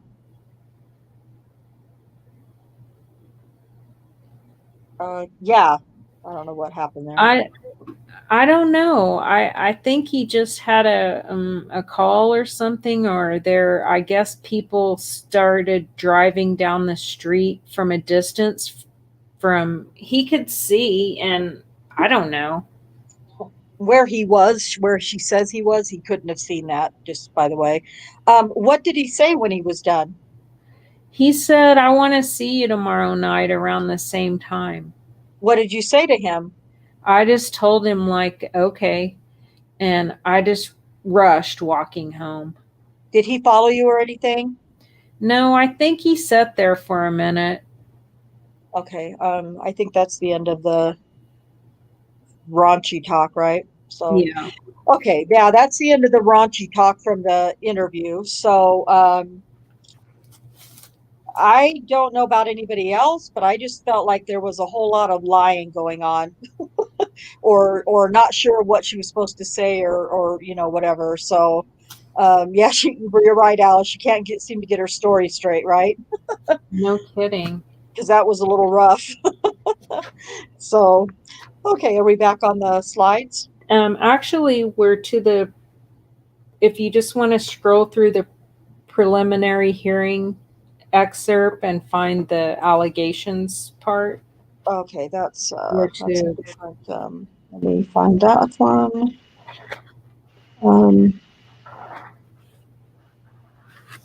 So, It seemed, while you're looking for that, it seemed like at some point in that interview, I was really confused with her saying she pulled her pants down and he pulled her pants down. I need to go back and read that a few more times because it seems like she got tangled up in her lie. Yeah. For some reason, I'm going to have to minimize everything because something funky's going on here. Lord, I can't get my. Oh. Okay, so we're looking for the Kayla Lyles preliminary. Mm-hmm. Let's see, interview. Oh, they're all interview. Why do I have 100,000 interviews? Preliminary. Kayla Lyles, OCR. Okay, there we go. Sorry about that. Okay. You can Okay, I got it there's up now. a slide, Rhonda, there's a slide for Kayla with Kayla Lyles' picture that you can put up on the screen. Okay. All right. Let me stop sharing that one and then start sharing this one again. This is when my second monitor would come in really handy that I don't. So this one? Kayla Lyles. Yeah. Yeah. Yeah. Okay. All right. We'll let you look at that while we read some more filth to you. Or excerpts of filth or whatever it is. Cherie, do Okay. you want to read or you want me to read? I do have the preliminary hearing. Okay, cool. All right. Here. If you just want to find the allegations Yeah. part. Do you know exactly where the allegations are? I believe So, they right where just you so have you the guys pen. in the chat are aware, sometimes, you know, when we're all, some of us are kind of talking just like privately on a voice chat or whatever, we're kind of like some of us, myself, I guess, you know, talking a little raunchy or whatever isn't that hard for, you know, when it's just, but this is for some reason a little harder using some of this language. So if any of us skip over some things or words, you know, I think you'll understand that it's just hard to say them in this sense sometimes. Okay, so the actual allegation started where, Cherie? Well, I tried to start it with right with the first page where this is where you happened the curb to the buildings on the abandoned Okay. school house. Okay. Yeah, just go through it then. Okay, then let's do it. I feel like we're reading pretty quick as it is. Okay, so go ahead and start on line 4 then, Cherie. He hopped the curb and then he had slid between one of them buildings right in there. Up in this area. Yeah. All right, ma'am. When he drove you into that location, tell me what happened at that point, please. After that, he ran me through. Did he say anything to you? He made me shake my bra and pull my panties down and made sure I wasn't hiding anything. Okay, so he asked you about if you had anything in your on your body. Yeah. And did he actually tell you to adjust your clothing like you just told me about? Yes. Okay, so he told you to do that. Yes. You were motioning, ma'am, whenever you adjusted your bra. Tell me exactly what you did with your shirt and or your bra. I had to take my bra from my breasts were not and shake it, and I had to pull my panties down so he would know it wasn't nothing under between my legs. Miss Lyles, whenever you had to remove your bra from up against your body and shake it out, were your breasts exposed to him? Yeah. And he could see them. Yeah. Okay, and he was looking at you. Yes. After you did that, then, is that when you went and did your pants? Yes. Okay, what kind of pants were you wearing, if you remember? I can't remember. Of course you can't, because he just told you not to. Anyway, okay, tell me about how you adjusted your pants or what you did exactly with your pants so that he was satisfied there was nothing down there. I had just pulled my panties down to my waistline. I mean, from my waistline or not, so he could see. What? Okay, so you pulled your pants down and then you pulled your panties down as well? Yes. Okay, did you actually expose your private parts to him, your vagina? Yes. Could he actually see that? Yes. Okay, did he make any comments whenever you were doing either one of those things? Yes. Oh boy. What did he say? I bet that pussy is wet. The judge wants her to repeat that because he can't hear, I think, is what it looks like from what little part I can see here. Sorry, I won't make you say it again. So I think she's asked to repeat it, possibly. Can you repeat that? No. Brings back nightmares. Anyway, and he said that at the time period that you were exposing your vagina to him? Yes. Okay, did you want to do those things, ma'am? Did you want to show him that part of your body? No. Okay, after he said, I bet that pussy is wet, or I think that pussy is wet, what did he do next, or what happened next? Then he made me give him some head. Okay, tell me how that happened. Where were you? Were you still, when you were adjusting your clothing like that, were you still in the police car or were you out of the police car? I was in the police car. Okay, in the back seat. Yes. Where was he? Still in the back seat by the car door. Okay. Had he opened the back door of the car? Yes. Was he standing outside and you were sitting inside? Yes. So that's where he could look and see what you were doing. Yeah. Okay. You said that he then told you to give him some head, and I think everyone knows what that means, but I want to be real clear. Did he put his penis in your mouth? Yes. Were you still sitting in the car? Yeah. Okay. Were your feet all the way in the car and everything in the car? Uh-huh. And he was standing beside you. Yes. How did his penis get exposed to you? Do you know? He just pulled it out. Okay. Do you know how he pulled it out? And what I mean is, did he pull his pants down? Did he unzip his pants? Did he? He just unzipped them. Okay. He pulled it out as fly. Yeah.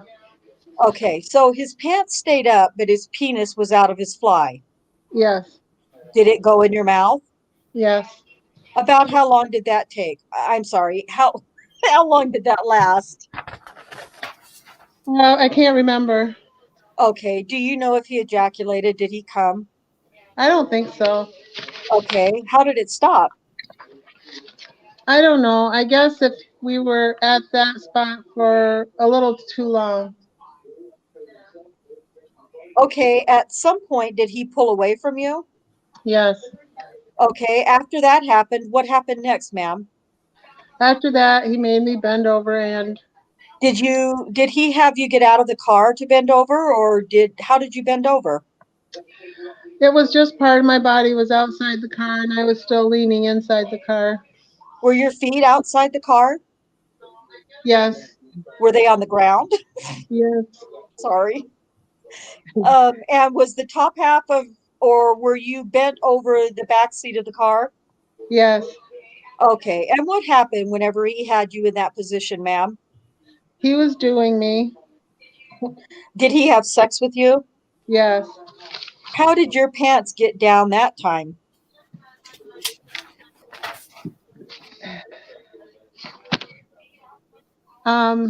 He pulled him down. He pulled your pants down, Yes. pulled your panties down too. Yes. Is that a yes? Yes. Okay. And then he put his penis in your vagina from behind you. Is that right? Yes. Do you know how long that lasted, ma'am? Do you have any idea? Probably like 10 minutes, if that. Do you know if he ejaculated this time or do you know if he came this time? No, I don't think so. You don't think so? At some point, ma'am, did he stop? Yes. Still doing it. Okay. When he stopped or during this time, was he saying anything to you that you can remember? No. Okay. When it was over, did he say anything to you? No. And that's all I have from that. So, whew, I don't know about anybody else, but I'm sorry, Sue. That's me because I'm very immature. I'm not laughing. I apologize. Please don't be offended. Because I'm just astounded at some of the ways that these questions get asked and answered is all. So sorry. Okay, help me. Bail me out. Um, Trouble you want to go into the trial? for The just go trial? right into her trial. Yeah. So I don't know about everybody else, but I think she sounds pretty much not truthful, generally speaking. So I mean, she's already changed her story here. So, right. his pants are halfway down in her initial statement. Her feet are on the ground and she's kind of leaning back Yeah. in her initial statement. So they've already cleaned all that up for preliminary hearing and let her know that it needs to match up more with the other accusers' statements of through the unzip fly of his buckled pants. And so her 10-minute thing too, 10 minutes, if that. She's trying to rein in the time. Right. Because they've already figured out the timeline that they need to work. Yeah, that she needs to stick with. Yeah, so let's see if she changes again at trial. Okay, we're getting close, guys. Just hang in there so you can get this done, okay? So I'm gonna start with 3609. We were walking, or he said he was doing on this at that time because my mom's okay. That was a lie. We don't need to talk about that. I just pointing that out. Okay, I will start on. Okay, so I'm going to start on this page, line 18, Cherie. All right. When you pulled in there, ma'am, were there lights or anything from the school? No, it was dark. Okay, and did he actually stop there? Yes, and got out of the car. And what happened whenever he got out of the car? Opened my door and he let me out, and he was asking me do I have anything on me illegal, and I told him no, and he made me show myself to him. Okay, so at this point, he's out of the car. Is that right? Yes. Are you still in the car, or are you out of the car at that point? I'm out of the car. You're out of the car. Were you standing where are you standing in relation to the car? Like, I'm still standing by the car door with the door open. So are you just outside the back seat? Uh-huh. And where's the officer? Standing right there, like kind of a little bit behind me a little bit. Ma'am, he asked you to get out. Ma'am, had he asked you to get out, or did you just get out knowing that he opened the door so you could get out? How did that happen, if you remember? I just got out because he opened the door. Because he opened the door. Yeah. Can you open the door from the inside of the car? No, So you actually stand up Yeah. beside the car, and then tell me what happens. And he made a comment and he said, I bet that pussy is wet. Okay.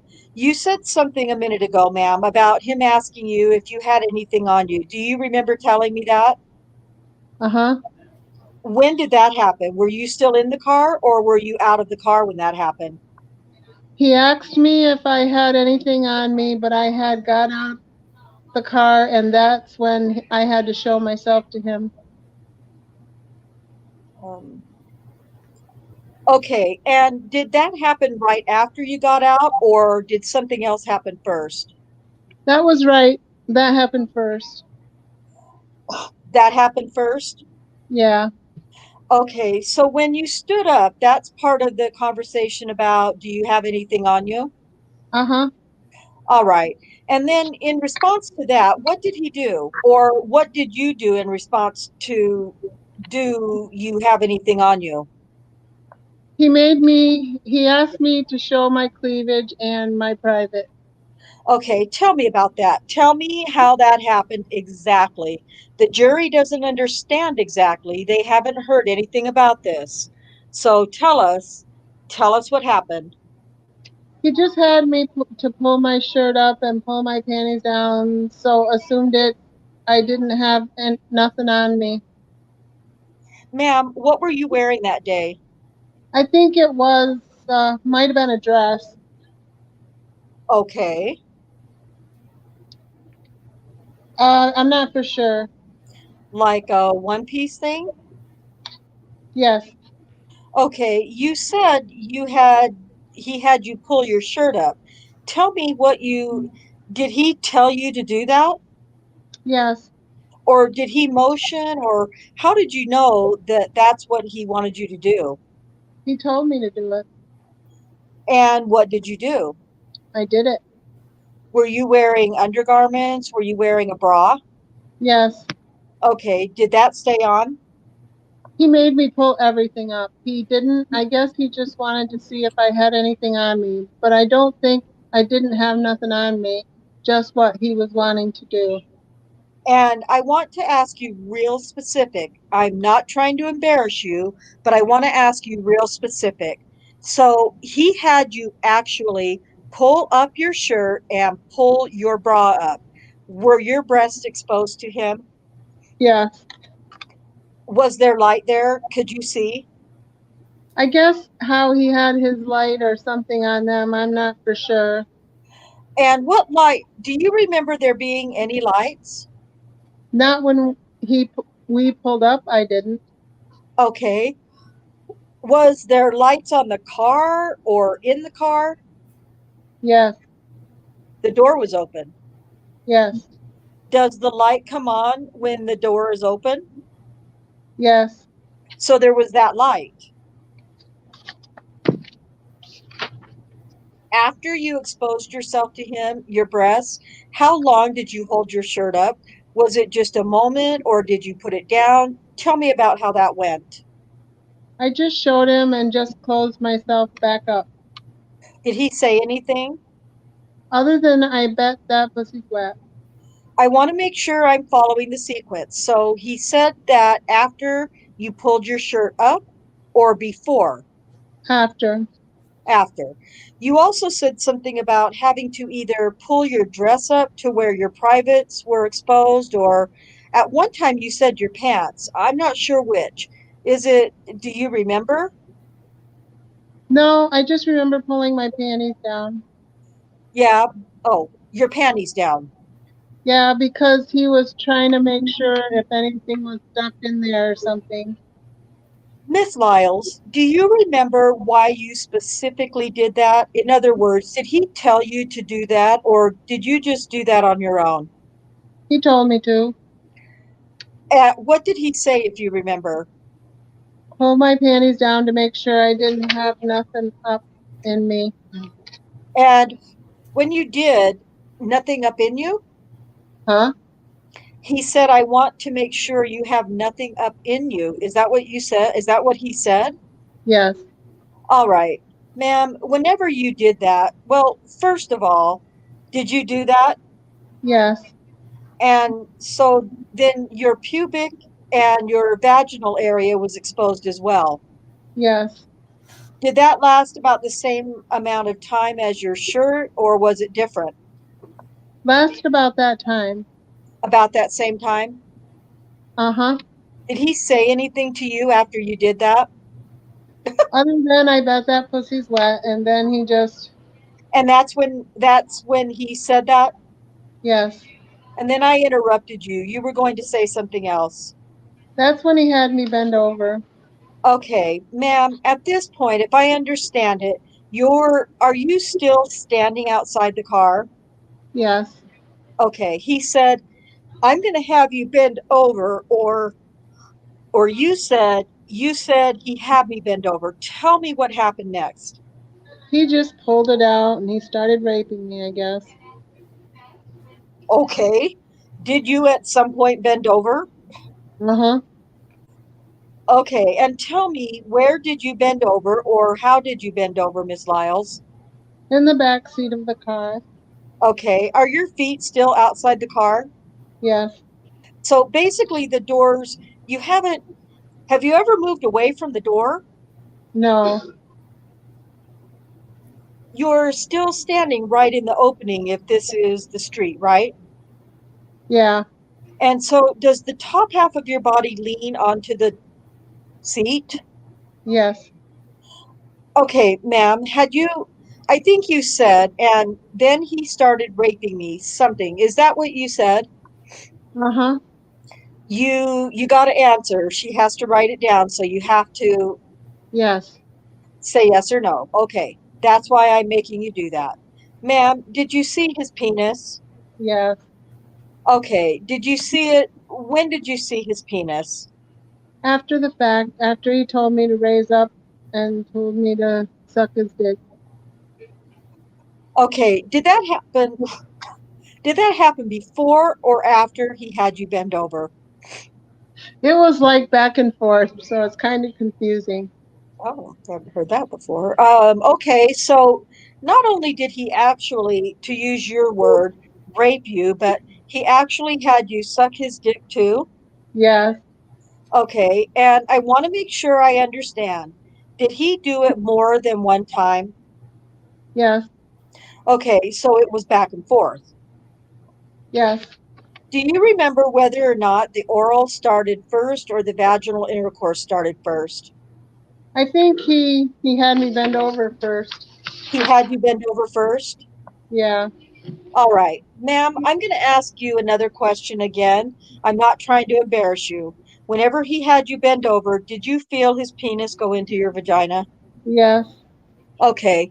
Other than his penis going into your vagina, did you feel anything else back there?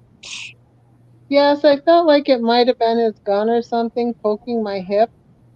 You felt like his gun was poking your hip? Uh-huh.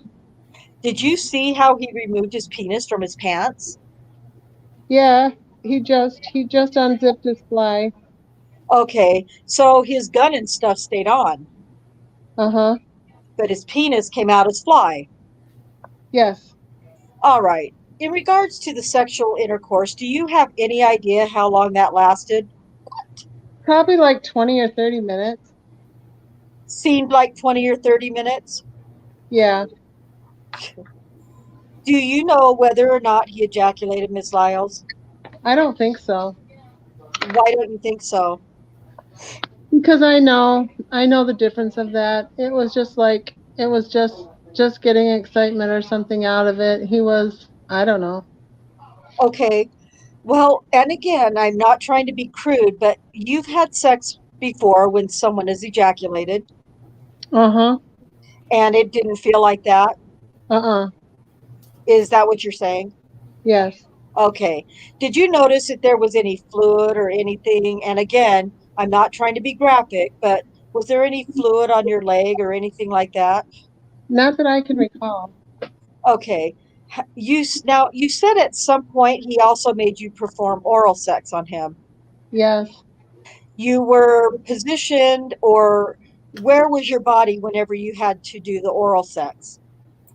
I was just like squatted down a little bit. Squatted down. So you're still outside the car. Uh-huh. And did his penis go into your mouth? Yes. Do you know whether or not he ejaculated during that event? No, I don't think he did at all. Ma'am, I'm going to put on the TV again some of the photographs that you've already been put into evidence. Do you know whether or not, do you recognize those buildings? Yes. Okay, what are the buildings? That's where we was at the school. Somewhere in there. Uh-huh. You showed me an overhead view of it. I'm going to show you another picture. Is your memory that you were between these two buildings or between other buildings? I think it was like in front of them buildings. All right, I'm going to show you this, and I know it's maybe hard to orient, but this is looking at the end of the building, okay? Are you with me? Uh-huh. Yes. And is this the curb that he drove over? Yes.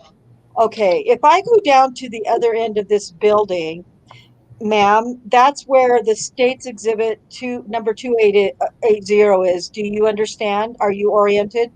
Yes. Okay. Was it in that area somewhere? It was right there by that, right here in front of that pole light. In front of the pole thing? Uh-huh. Okay. But it's your memory, and I'm not sure what that is, but if that's a light, that overhead light wasn't on, is that right? It wasn't on. Okay, but that's the location you believe you were in? Yes. All right, ma'am, at some point, did you encounter this officer at that location? Did your encounter with this officer at that location come to an end? Yes. Okay, and can you tell me a little bit about how it came to an end? He just let me walk from there. Did he say anything to you when he was done? Yes, saying he wanted to see me again. He said he wanted to see you again. Yeah, the next night. Whenever, ma'am, he said he wanted to see you again the next night, how did that make you feel? Kind of nervous. Okay, did it scare you? Yes. After he's done, did he ever drive you anywhere else after leaving that location? No, he let me walk from there. Did you see which way he went? Not really, but I noticed that he must have went up Miramar, jumped the curb. Miramar is right there, and I went through the school buildings. I went up Fairmont, and Um, so you saw him drive that direction, or you're just assuming he went that direction? because he stayed there for a moment, and then the streets were real quiet, and I got up to 22nd and Fairmont, and I saw like this police car, and I kind of ducked back. You thought it was him? Yeah, I ducked back there like at a vacant house so he could pass by. Did you know for sure it was him? I believe it was him because it was pretty quiet that night. Could you see the man driving Yeah. when he drove by? Yeah. Now, you stated that during this assault that Officer Holtzclaw had you exit the vehicle where you were standing outside the car with your feet on the ground, correct? Yes. Do you recall previously testifying in the preliminary hearing in this matter that all the time your feet remained inside the vehicle? And this is Mr. Giger objects, and Mr. Adams says, let me ask you this, and then let me make sure I understand the question, and then you say on mine too. Say it again. Do you recall in the preliminary hearing in this matter testifying under oath that at all times your feet remained inside the car? He did not say all of that. Do what? He didn't say that. He just opened the car door and it was time for he to leave, and that's when he had me do all that. So it's your testimony today that your feet got outside the car? Yes. Okay, do you recall these questions being asked, these answers being given while you were under oath in the preliminary hearing in this matter?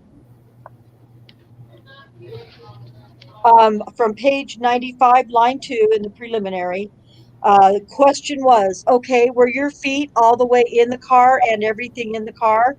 Your answer was, uh-huh. Do you recall those questions being asked and those answers being given? He didn't ask me that, keep my legs or my feet in the car. He asked me to step out so he could see if I had anything on me. I understand what you're saying happened. I'm saying, do you recall previously testifying in this case that at all times your feet remained inside the car? Yeah, guess so. Do you also recall when you were being interviewed by the detective in the case, when it was recorded that you told them that the officer pulled his pants down to his knees? He didn't pull his pants down. Do you recall telling? No. If you let me finish my question, I'll let you finish your answer. Do you recall telling the detectives in this case when you were interviewed in September of 2014 that that Officer Holtzclaw pulled his pants down to his knees? No, I don't recall that.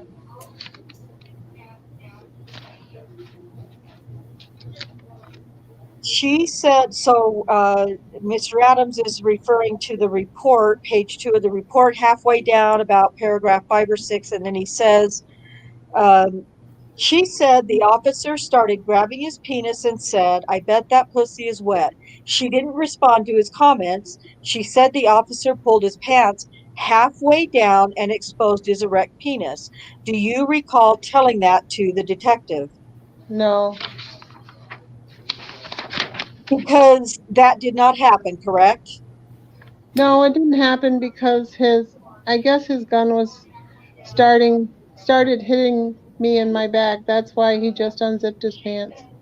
Because you understand, for him to pull his pants down to his knees, he'd have to undo and take off his gun belt, correct?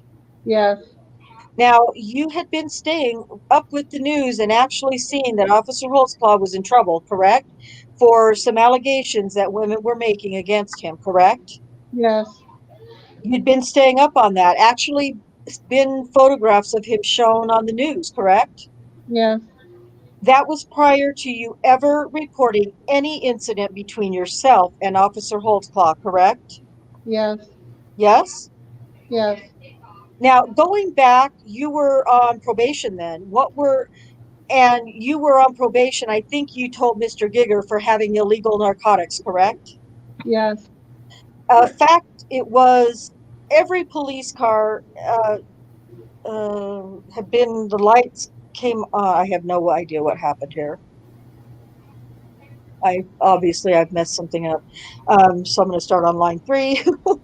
Okay, now you testified earlier on direct examination that while these events were going on, that you actually squatted down and were giving oral sex to Officer Holtzclaw, correct? Yes.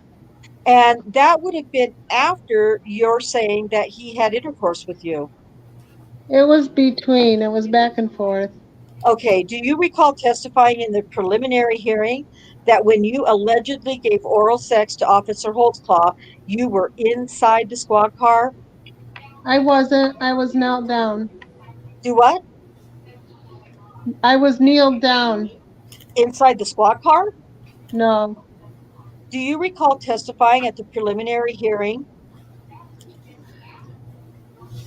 No, I don't. that you were inside the squad car when you allegedly performed oral sex on Officer Holtzclaw? No, I don't recall.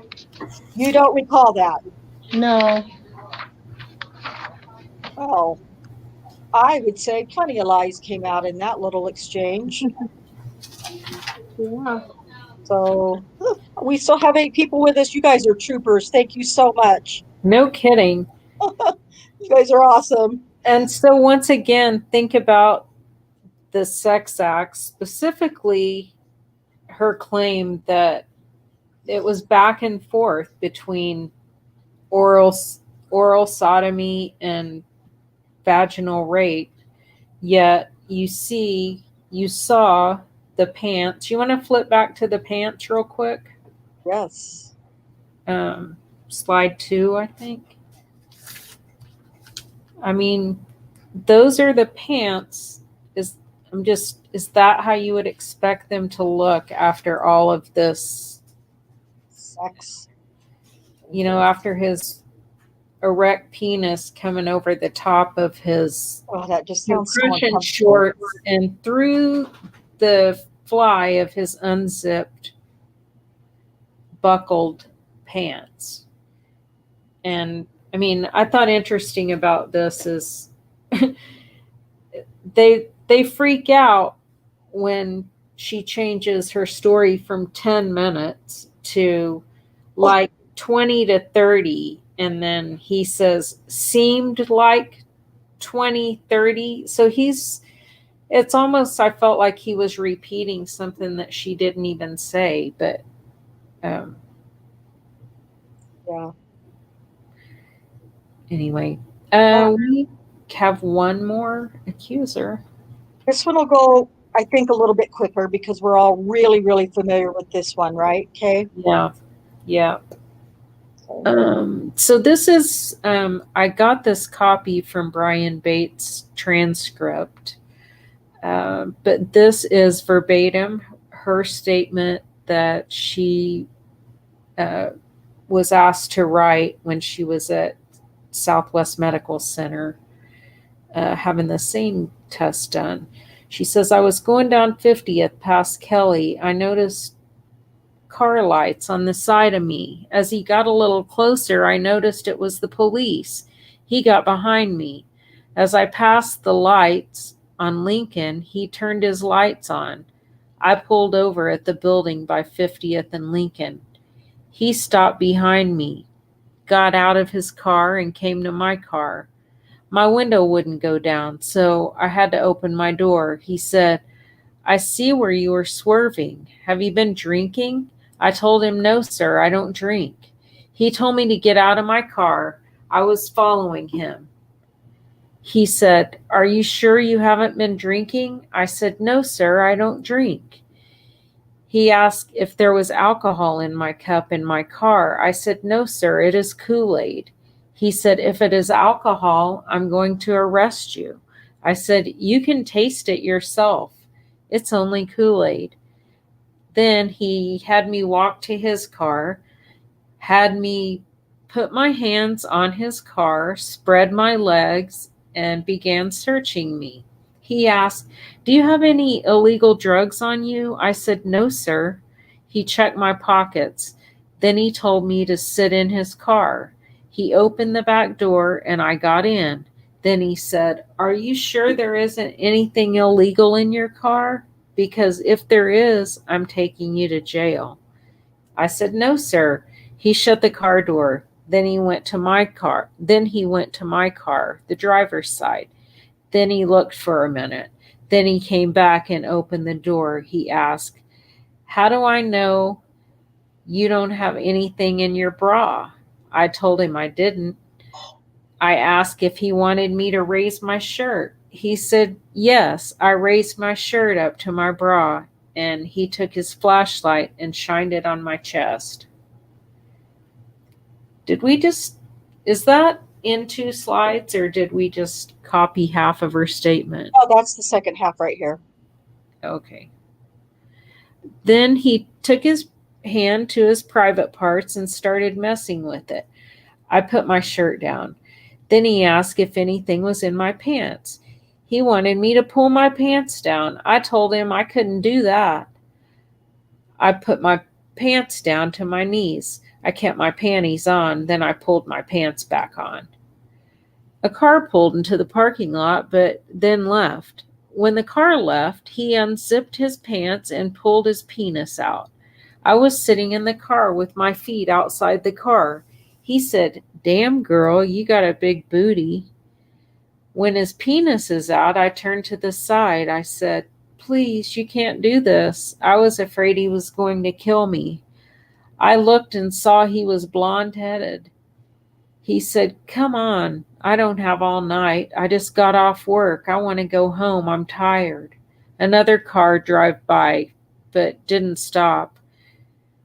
That's when he held his penis in his hand, and it was hard.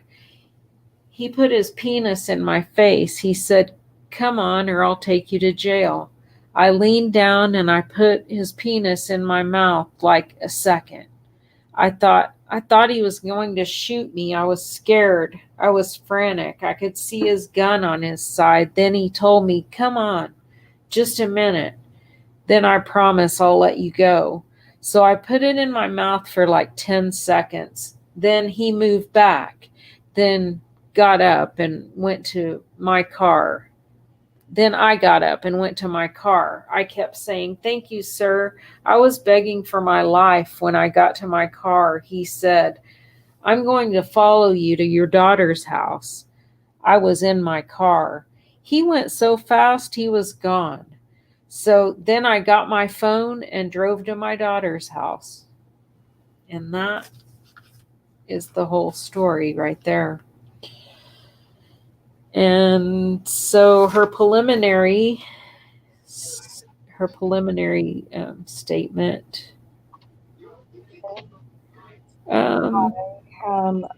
Preliminary sex act. Hang on a second. Okay.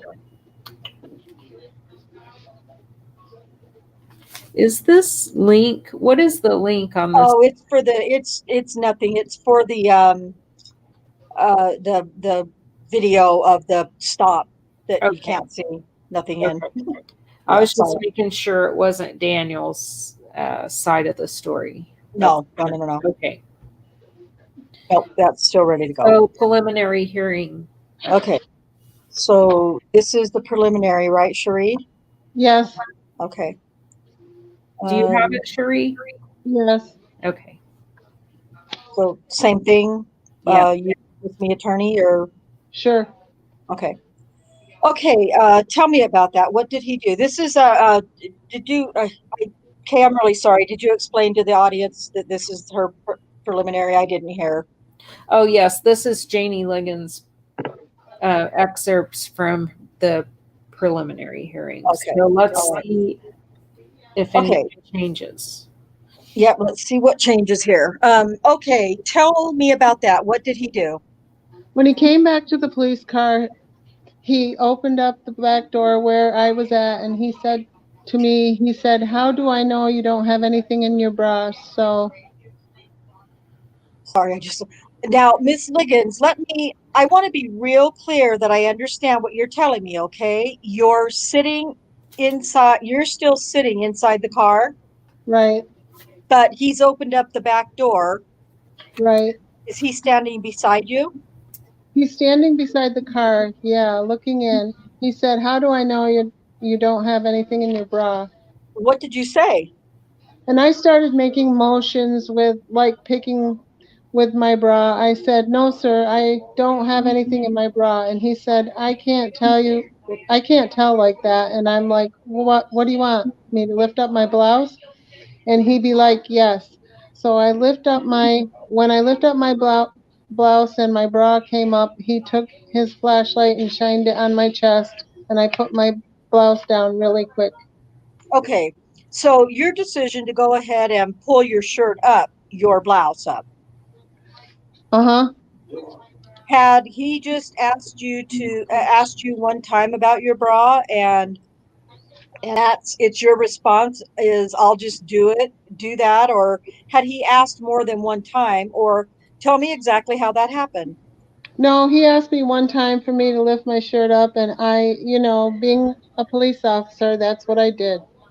So he told you to lift your shirt up. Yes.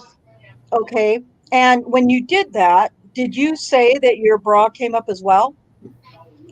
I just kind of lifted and it came up like that, and he shined his light and I put it down. Okay, whenever you lifted your blouse up, ma'am, Uh-huh. and when he started shining where your breasts actually were your breasts actually exposed, or was your bra still covering your breasts? No, it was exposed to a certain extent, not all the way up, but it was exposed. Okay. Were your nipples exposed? Yes, they were. Okay. And he took a flashlight and shined it on them. Yes, he did. Okay. Did he touch you in any way? No, Okay.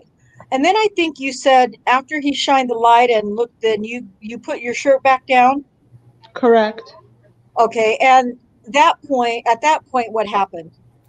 At that point, he said, "How do I know you have anything in your pants?" So I started doing my pockets like this, and he can't tell like that, and he wanted me to turn around, like he said, turn around to the side, and I turned around to the side, and he asked me to get out of his car. I got out of his car, and so I started fidgeting with my pants, and he can't tell like that. I said, "What you want me to do? Pull my pants down?" And he said something like, "Yes."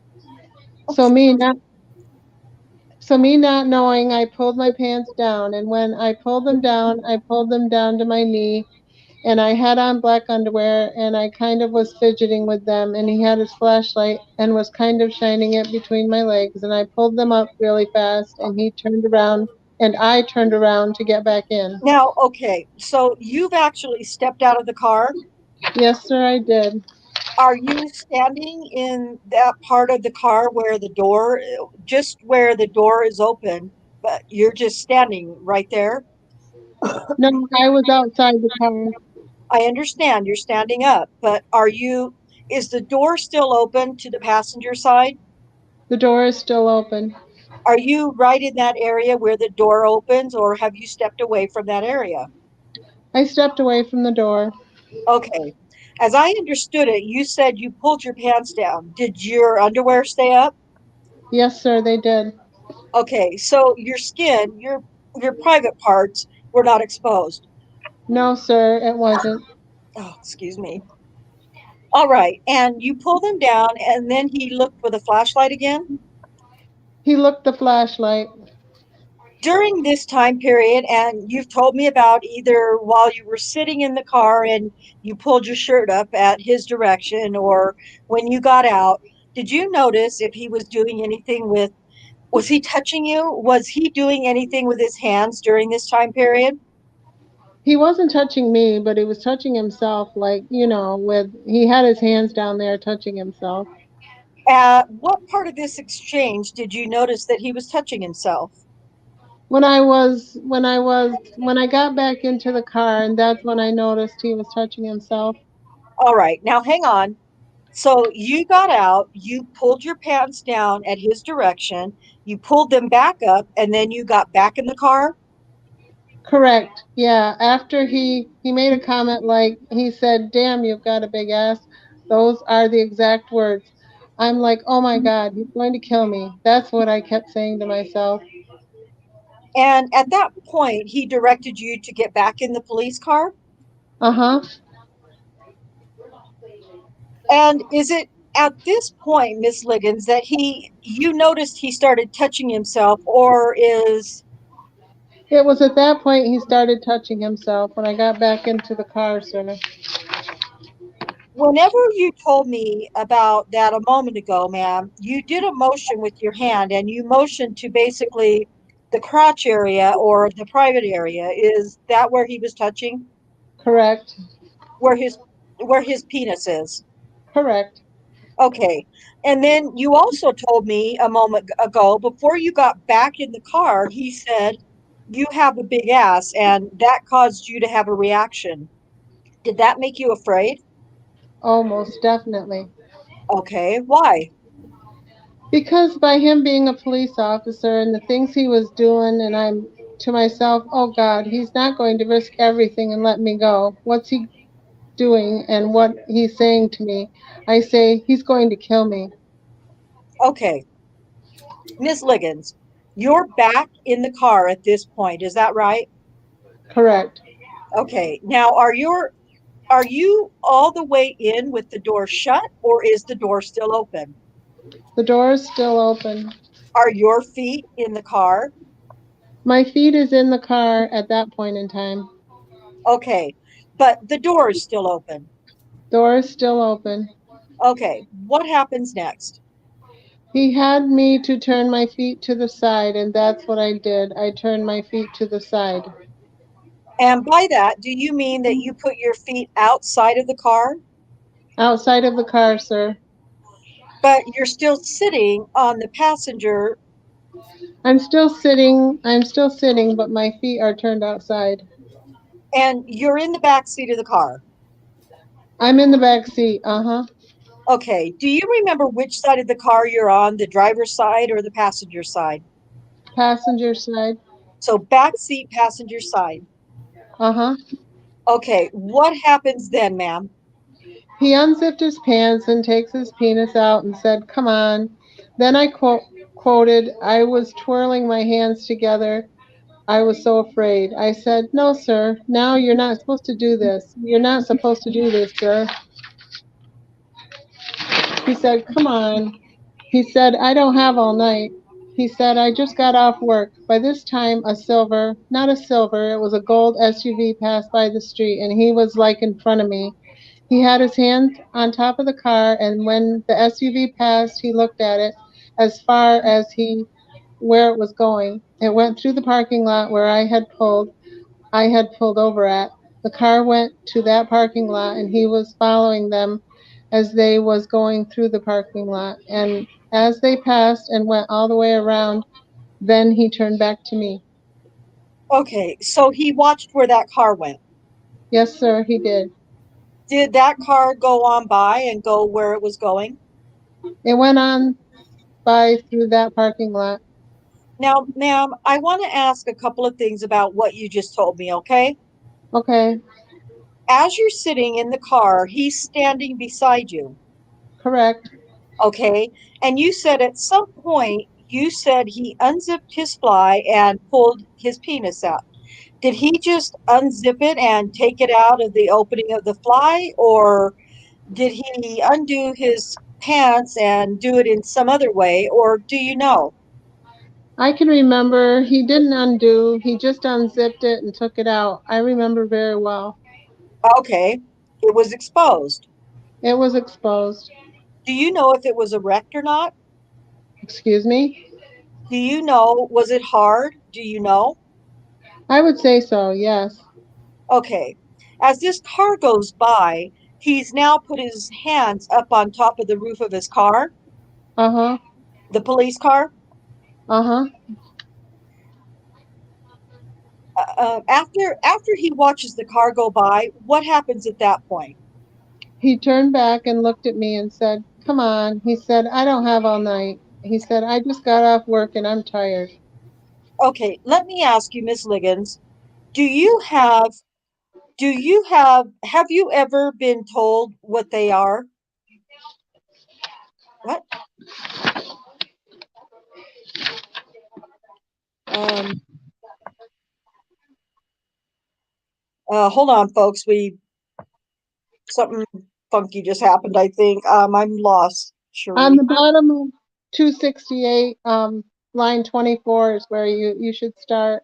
So, Okay, sorry, folks. Okay, let me ask you, Miss Liggins, do you know what the police officer shifts are in Oklahoma City? Have you ever been told what they are? no, sir, ever. Okay, as you sit here today, do you have any idea of what time officers get off in the middle of the night, things like that? No, sir. Okay, he says, come on, just got off. What happens next? He told me he just got off of work, and I'm sitting there, "No, sir, don't make me do this. Don't make me do this." I said, "You're going to shoot me." And I'm sitting there looking afraid. I tried to bend my head down, but I was looking at that gun in his holster. I'm saying to myself, when I bend down, he's going to shoot me in the head. I was really afraid. So I tried, but I couldn't. I raised my head back up and I said, "Sir, please don't make me do this. Don't make me do this. You're going to shoot me." Then he made the comment, he said, "I'm not going to shoot you, I promise." I said, "You promise?" And he kind of made a snicker sound. A sniffle sound? A snicker, like a grin. He kind of grinned. Like a laugh. A laugh. Okay, and what happened then, ma'am? After then, because he said he wasn't going to shoot me, promise, I tried to hold my head back down and touch his penis, which I did a little bit, but I was so afraid. I held my head back and I said, "Oh no, sir, I can't do this." He backed away and he let me out of the car. Were you pleading with him at that point? Yes, sir. I thought he was going to kill me. I just did. I couldn't see myself getting away with that.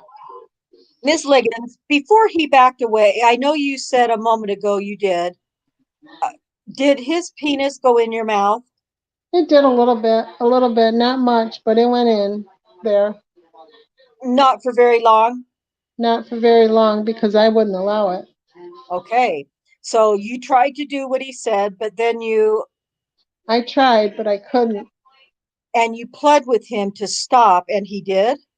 Uh-huh, he did stop. What happened at that point, ma'am?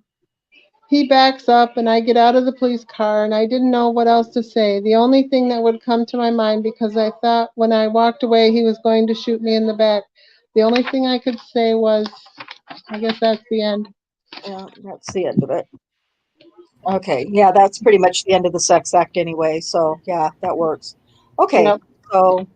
So with Liggins, really, she, it's oral sodomy, and she's saying 10 seconds consistently through the end. So, I mean, since we're talking about, what should be on the pants, what you should see on the front or the fly of the pants, and since we're like 2 hours and 45 minutes in here, we'll just skip over her version in the trial testimony.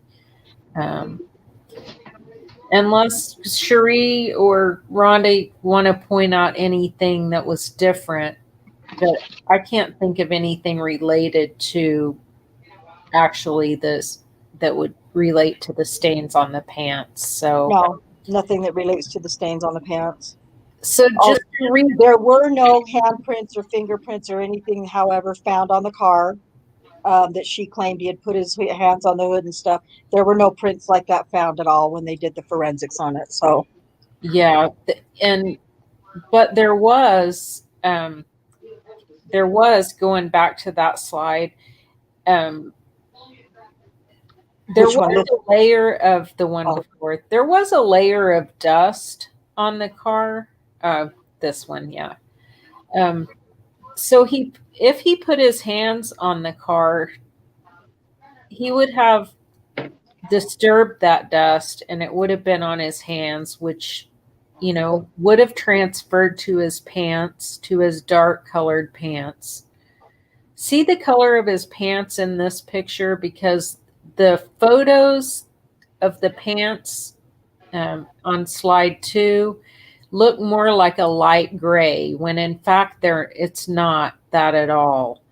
It is, I guess it's just the way the flash hit those pants or something.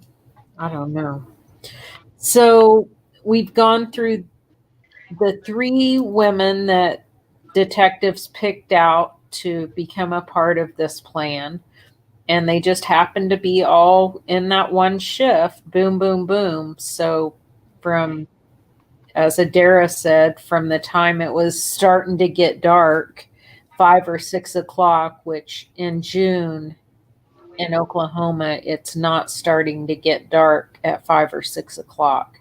That would be more like 8:30 or 9:30. So much later with the darkness. But then we have Kayla Lyles, who was pretty much, he was just wrapping up with her not too long before he was about to be off of his shift. And so we have her back and forth, you know, from rape to oral sodomy. We have the saliva and the vaginal fluid that should be on his pants. And then within, you know, he's leaving the station to go home, shuts his computer off while he's, you know, before he even turns onto the street that he encountered Ligons. And, you know, so within 15 minutes, he's supposedly assaulting someone else and, you know, having her saliva on his penis and dragging his penis in and out of that unzipped fly over the top of his compression shorts. And, you know, wouldn't those compression shorts be really valuable evidence?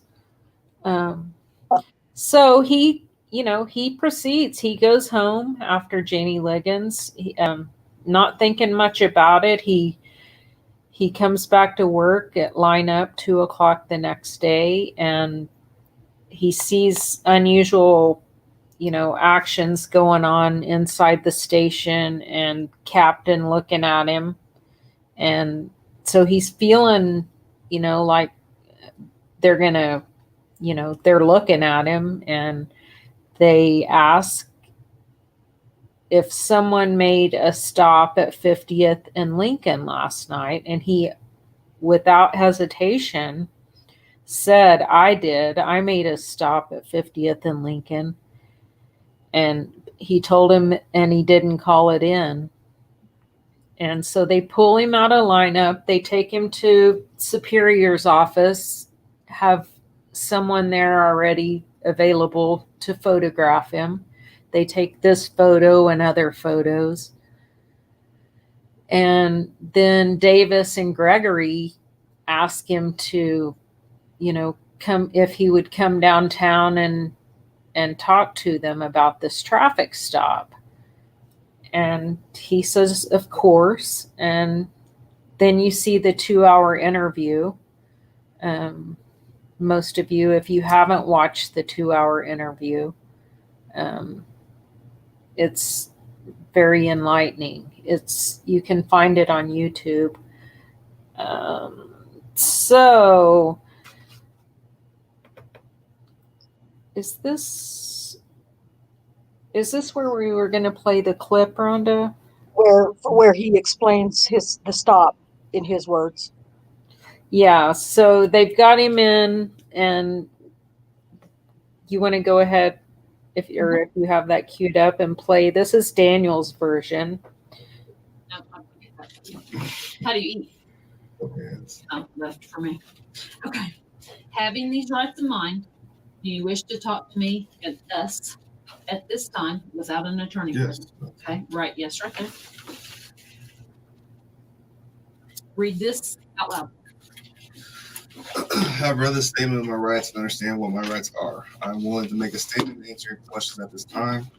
I do not want an attorney present at this time. Hold on. Hold on a second. I don't know. I thought I was sharing the screen, but I wasn't. I am so sorry. Oh, I was seeing it. Oh, were you? Uh-huh. Oh, was everybody seeing that? Because I was seeing nothing. Okay, let me go back at it again. Sorry. Sign, Frank. Okay. It's funny, I haven't met anybody else that writes left-handed. It kind of creates a problem when you're on a traffic stop, doesn't it? Because you're writing and holding your ticket book in this hand and your gun hand doesn't bother you. Well, that's because you're huge. What's your commission number? 1782. I masturbate right and left. Does that work? I think I do that left-handed. Very good. Well, I am dominant. You are. Yes. Okay, just like we talked in the car. You haven't heard any rumors? I haven't heard any rumors. So when I walked in the station, I see Captain leaned over. Not unusual. Captain Clifton, hey, but then I've seen you in the cabin. I've never seen you, and so nobody. But I haven't heard anything. Okay. So I'm just looking at things. You had said, and we told you that there was a traffic stop. Right. That somebody made some allegations against an officer. Right. They don't know the officer's name. None of that. And you said that you made a traffic stop after work. Yeah. But you didn't call it in. I didn't call it. Where was that? It was about Northeast 50th and Lincoln, just to the west. Okay. Tell me about that stop. I was going westbound on Northeast 50th, probably a block just east of Lincoln. I see a red Grand Prix or Grand Am in my right lane, in the outside lane. I'm in the inside lane. The car swerves, and so at the time I'm thinking, okay, it's probably a drunk person, or maybe got excited because they saw a cop. So I kind of fall behind it, kind of drifting just a little bit, not crossing lane lines, nothing crazy. So I lighted up because at first the traffic violation I saw at first when it swerved. That was just west of Northeast 50th in Lincoln. And then made contact. It was a black female. Asked for license insurance. Stated that she didn't have insurance. Gave me an ID. At the time, I'm like, do you have a valid insurance or a valid license? She said no. I told her, I just got off work. I mean, what's the deal? You know, why are you swerving? And she says, I'm just trying to go home to Ann Arbor-ish on the northwest side to see your daughter or something like that. So I asked, is there anything on board as far as the vehicle? It was okay if I search your vehicle and whatnot. She said, the only thing that's inside there is a Kool-Aid cup. I'm like, is there anything inside of that Kool-Aid? Is there liquor or anything inside that Kool-Aid? She's no. I'm like, okay, is there anything else inside there? She says there's pills. I'm like, is that the only thing? And then, so I said, you have permission to search your car? She says, yes. I go inside the car, I see a lot of pills. But what kind of pills? I didn't really. Like scattered pills or in a bottle? She said it was hydrocodone pills, but I just quickly looked at it, and I think I saw her name on the prescription bottle. So so it was a bottle. Right. Okay. There were several bottles in her purse. And then so at that time, I just returned back to her. It's like, okay, I saw your pills. I didn't see any alcohol. I sniffed the drink, didn't smell any alcohol in the Kool-Aid. I'm like, okay, I'm just off work. I'm tired. Get your license taken care of. Just mine. So she didn't have a driver's license? She didn't have a driver's license. And I was just like, go to DPS, Department of Public Safety on King, get that taken care of. And I cut her loose after that. Then where'd you go? I went straight home. Okay. Do you remember her name? That was on the prescription. I don't. Okay. Do you make traffic stops normally after work? I don't, but in that case, saw her swerve and whatnot. So I mean, me, I don't. felt. After I get off work, I know. I mean, I know people the last thing I want cops to say do, that is right? have a whatnot to have the vision, whatever. But I felt like I needed to make that traffic stop. Okay. How That's probably good, Rhonda, unless you were. She felt like she was. Nope, I'm good. Okay. Let's so that's Daniel's side of the story. What he does end up inserting into the, because they have him go over that story, 3 or 4 times, and right away she says something, Davis says something about, hey, was she afraid you were going to shoot her? And he said, yeah, she was saying something about pistol and afraid. And I just told her, calm down, calm down. What, you have a bad run-in with some cops or something, with a cop or something? I'm not going to shoot you.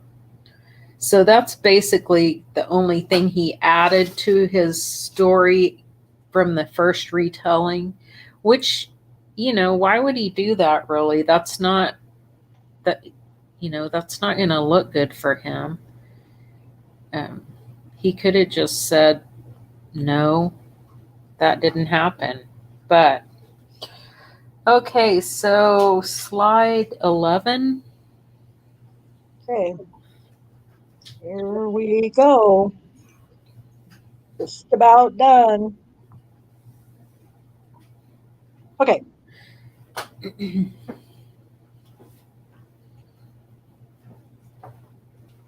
you see it? Okay, there it is. All right. You got it? Okay, or do you want me to read it? I'll be Rocky. Go ahead. Okay. It's a little toasty in here. It is a little toasty. We'll leave this open.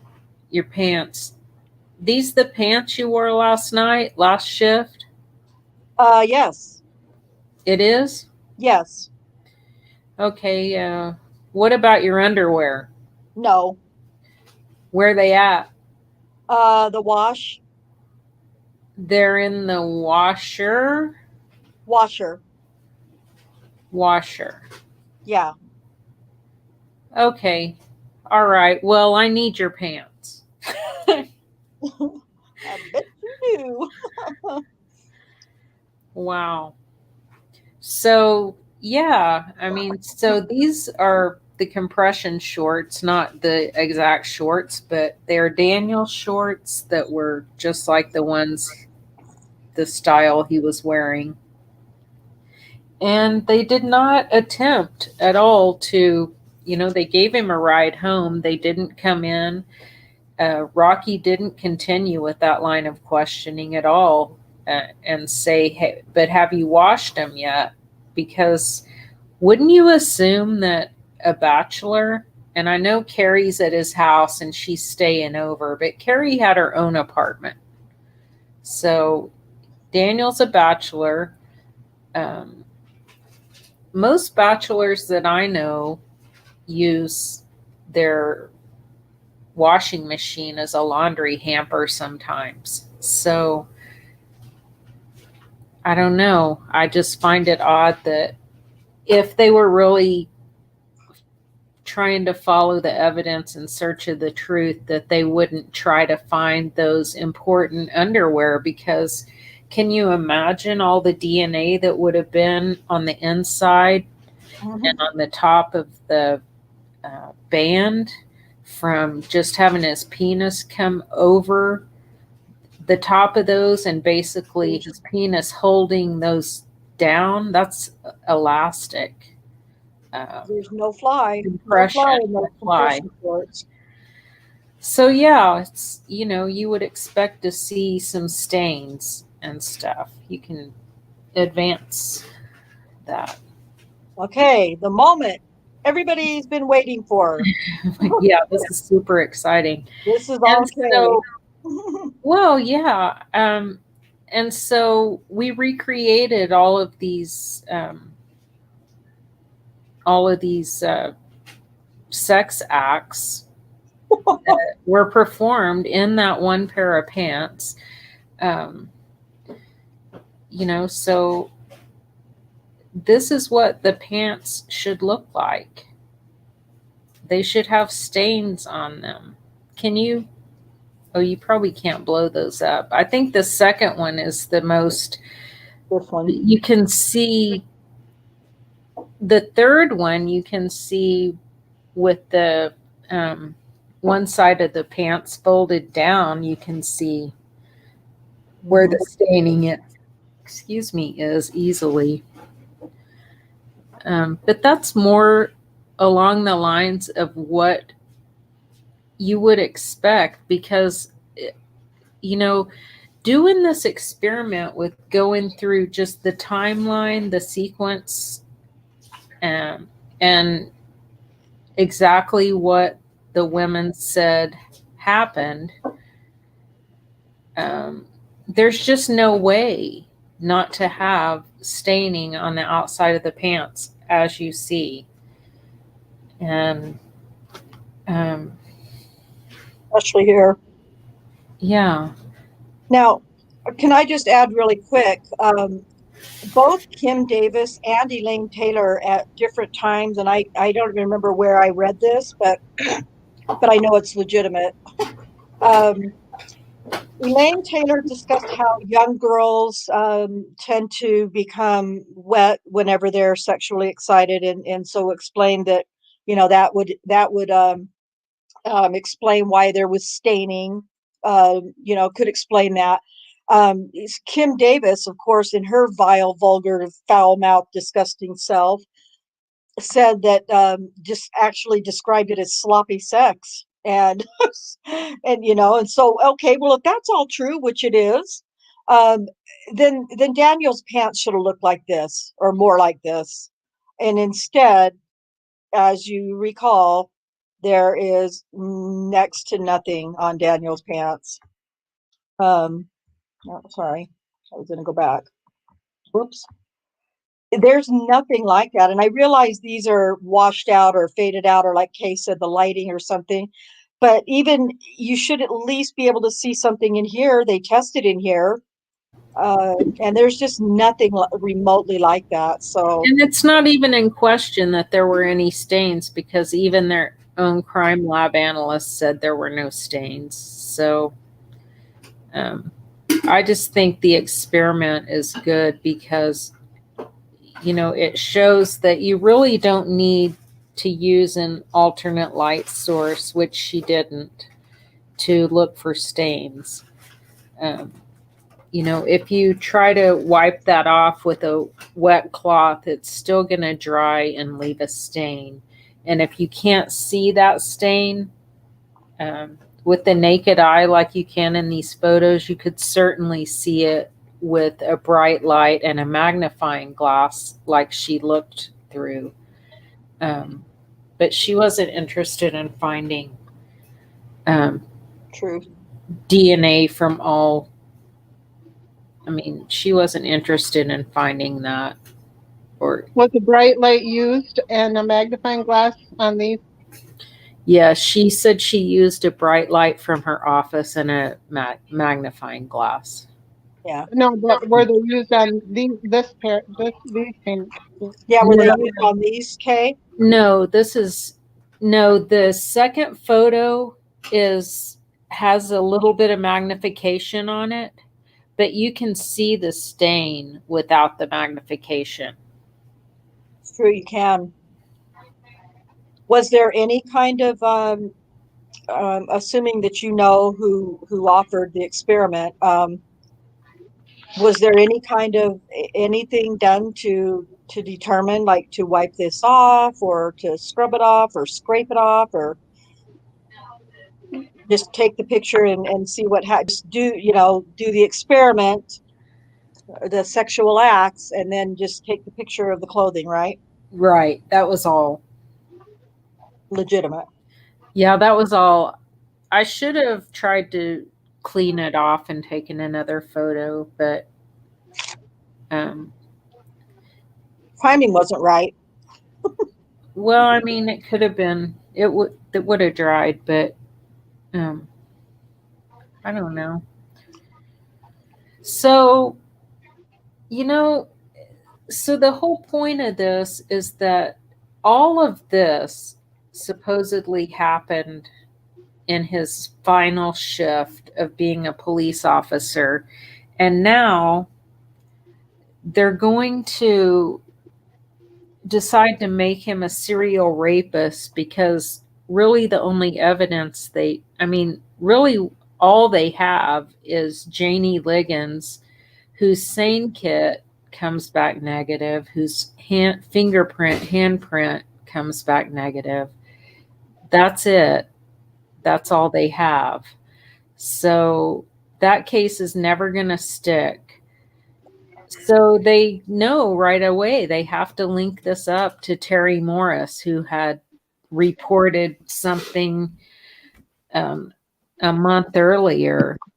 And they had already investigated that and realized that she probably wasn't telling the truth, that if she was telling the truth, they weren't going to be able to figure out which officer it was because there was not going to be any documentation because they had checked Daniel Holtzclaw pulling her over on May 8th, which was well over 2 weeks earlier than she swore the acts occurred. But somehow they did connect her to the case, and it just rolled like this. I mean, they just started piling up accusers. And so maybe we'll just start going through the timeline of, what is happening with the investigation and pulling together some pieces that lump together a few accusers at a time and bring those to you. Holy smokes. So we're going to get you guys out of here. Yep. Thanks for hanging out for 3 hours. Yeah. We'll put some of these photos maybe in our Discord so you can look at some of these a little bit closer too. Just if you want to do your own little inspections and some of the documents that what little bits we might have. So, all right. Well, you guys are troopers. That says there's 8 still viewing. I appreciate so much that you've stuck around and, listened to this, and we think it was a lot of good information. So with that said, you are welcome to come to Discord with questions or comments or whatever. And in the meantime, we will just see you next time if nobody else has anything else to say. Okay, Cherie, thank you both very much for doing this tonight. Yep. Good night. Good night, everyone. Thank you. Thank you.